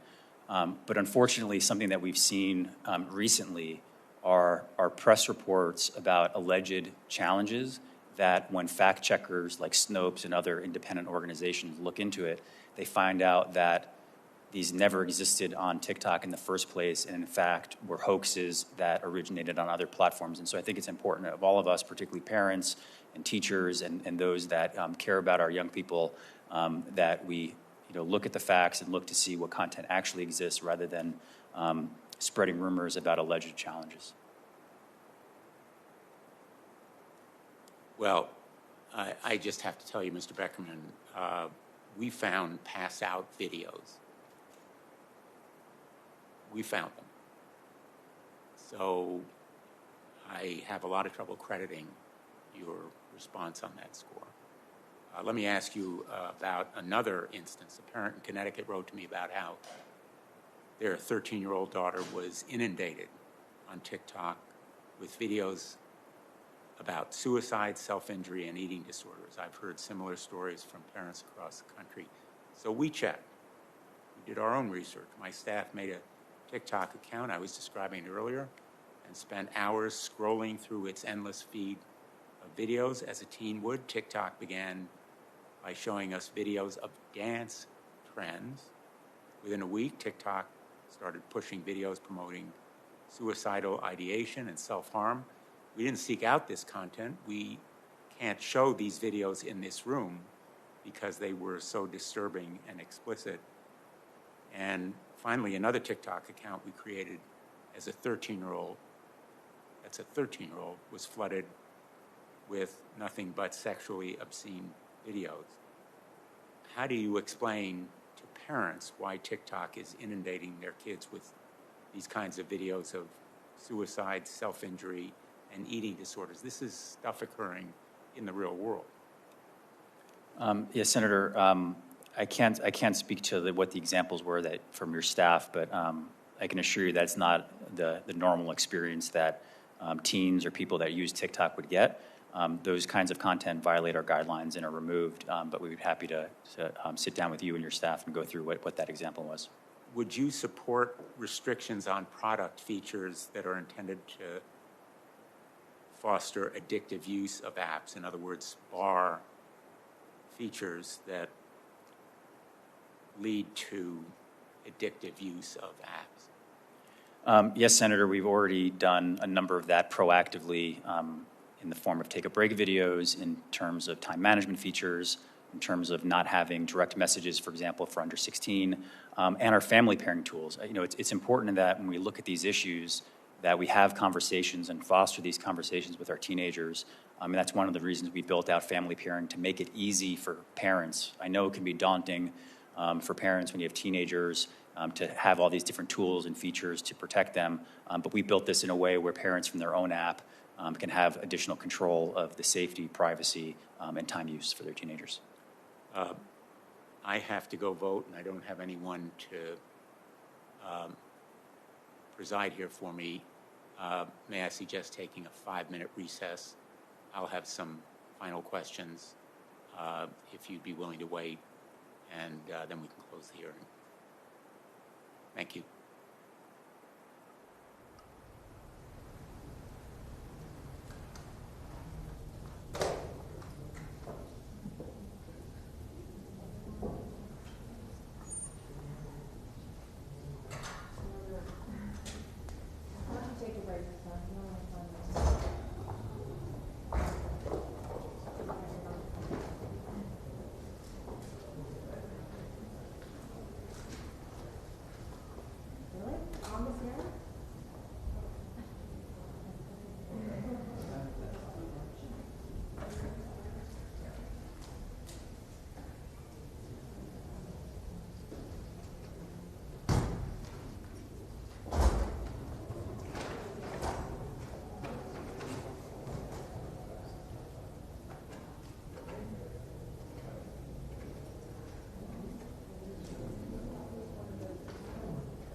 Welcome back, everyone. I was told that a couple of my colleagues wanted to come back and have an opportunity to question, but if they're not here within the next 5 minutes, they'll lose that opportunity. Thank you for your patience.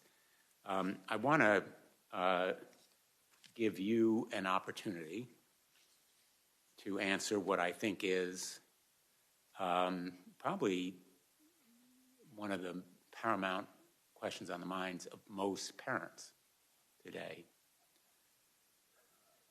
And that is, how are you different from Facebook? I mentioned at the very start of the hearing that you would try to differentiate yourself from Facebook. It's not enough to say we're different, but I want to give you the opportunity to tell parents why they should be less fearful and scared of Snapchat, TikTok, and YouTube. Ms. Stout. Senator, thank you for the opportunity. I think it's very important to understand Snapchat is a very different platform. It was created by our founders to be an antidote to social media. Our founders saw very early on what traditional social media can do to your self-esteem, to your feeling that you have to perform or be perfect for the world at all times. And Snapchat was a decidedly different platform that was private, that was safe, where people could come and actually talk to the friends that they have in real life. You weren't being judged on your perfect posts. Your posts were intended to be ephemeral the way a real life conversation is ephemeral, and it really strengthens relationships. So for parents who may not be sure of Snapchat, I would tell them, get on Snapchat, understand what your kids are doing, and in fact, we're going to make it easier for parents through parental controls to understand how indeed their kids can be safe and private on Snapchat.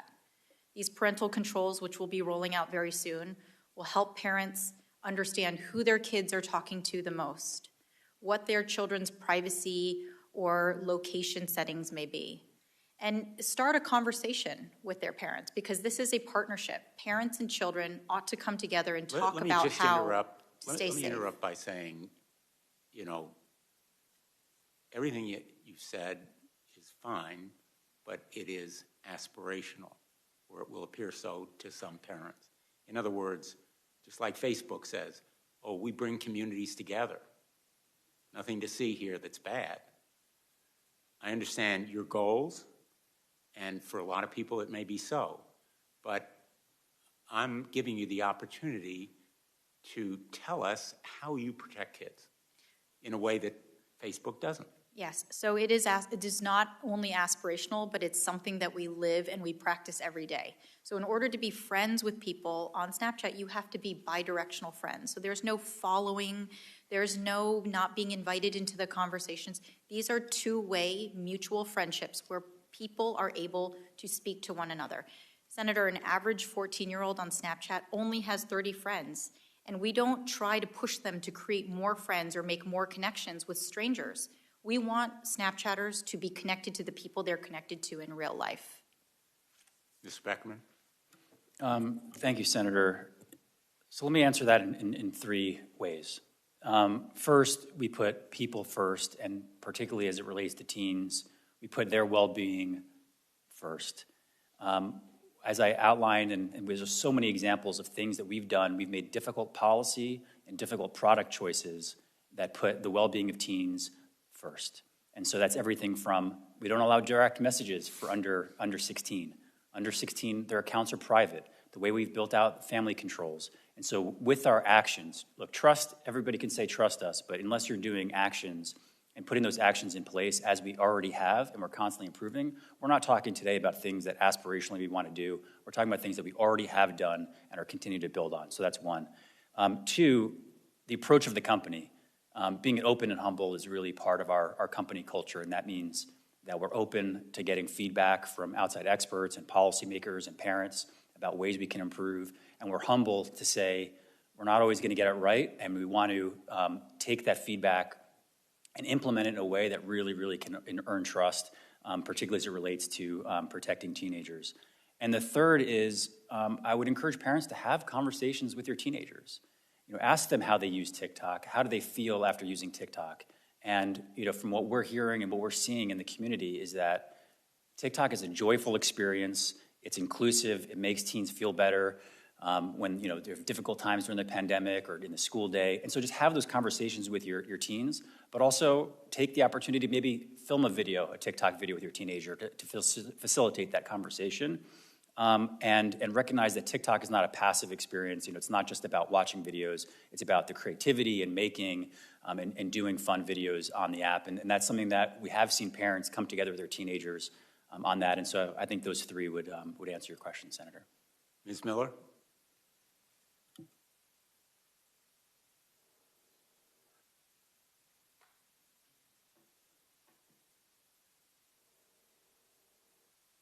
Prioritize profits over safety. Maybe you can start again. I think we missed the beginning of what you said. Oh, can you hear me now? Yep. Okay, sorry, Senator. Thank you for asking this question. For YouTube, our mission is to give everyone a voice and show them the world. And as such, when users come to YouTube, they experience search and discovery of finding all types of content. But as a company, we do not prioritize profits over safety. We invest heavily in making sure that our platforms are safe for our users, and we do not wait to act. We put systems and practices and protocols in place that over time we have relied on when we need to adapt to the world around us. For example, we rolled out YouTube Kids in 2015 when we realized that those under 13 were trying to get on the YouTube main platform. We created a safe space for them on YouTube Kids. In addition, we are a transparent company. We rolled out our first quarterly transparency report in 2018. We continue to update that on a quarterly basis where we share additional metrics. We rolled out the violative view rate statistic earlier this year. We believe that being a company where responsibility is our number one priority, where we are constantly trying to balance the freedom of expression with being responsible is something that is ingrained in our DNA, and we're very proud of the work that we've done, but we know there's always more for us to do.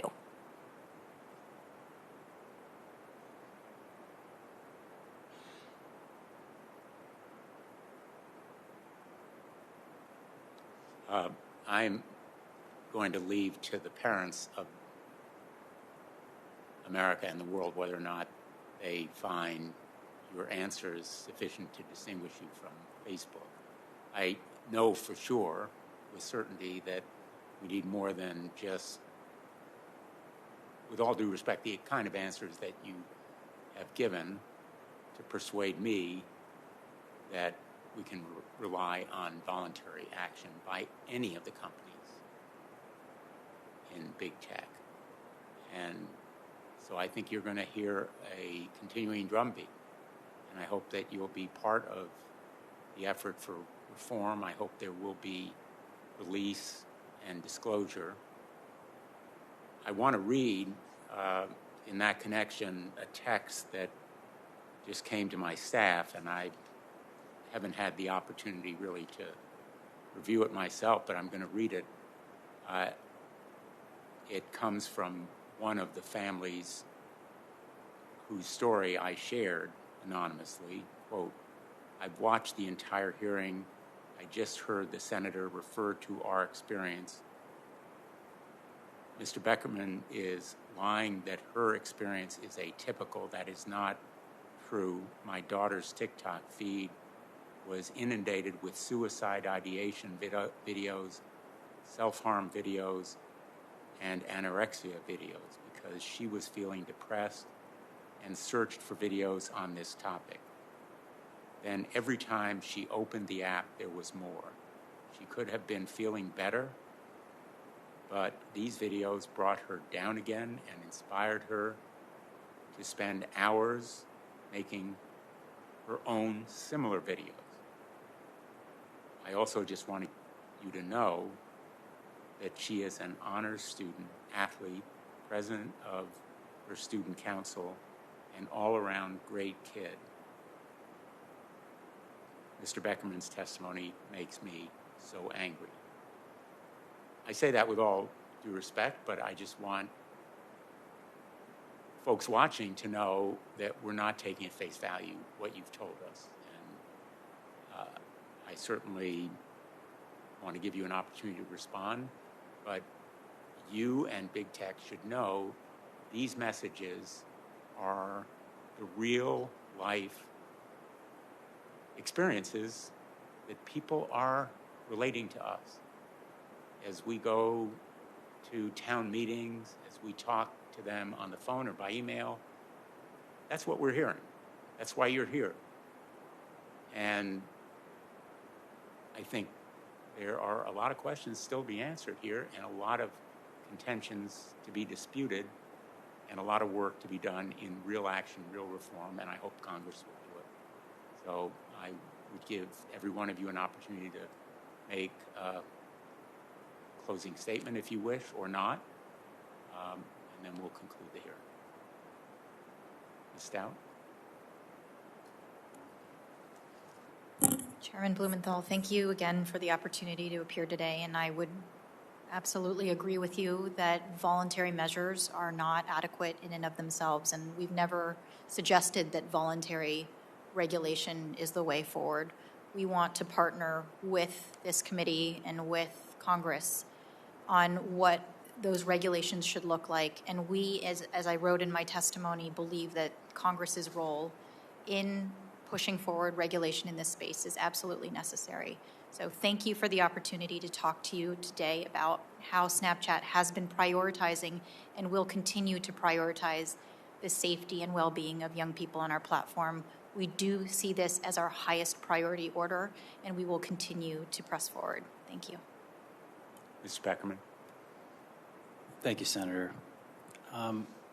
This is one of the most important topics for all of us, particularly as parents, as tech companies, and as Congress to address. We all have a responsibility to protect our teenagers. None of us can do it alone. It can't just be on the parents, it can't just be on us, and it certainly can't just be on Congress. But we have to come together and solve issues that exist both on and offline for our teenagers. It's a responsibility that we at TikTok take very seriously and have taken tangible actions and steps to do and will continue to do so. And, as we focus today on legislation, we support stronger privacy rules to be put in place. We've done many of that proactively on our own. We support Congress acting on age-appropriate design, age-appropriate content. It's things that we've done proactively. We'd like to see Congress act on that as well. Thank you. Thank you. Ms. Miller? Senator, thank you very much for inviting me to participate in today's hearing.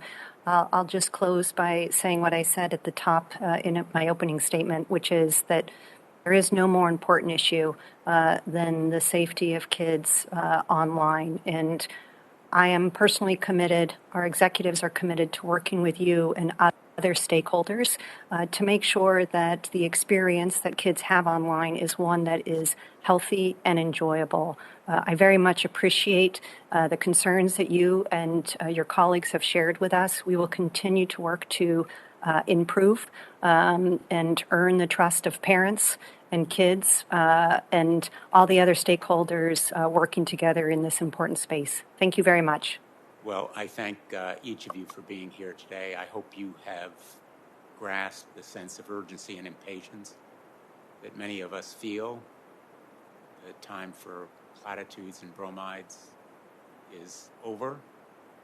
We've seen the lobbyists at work. We've seen millions of dollars arrayed against us, and I think we're determined this time to overcome them.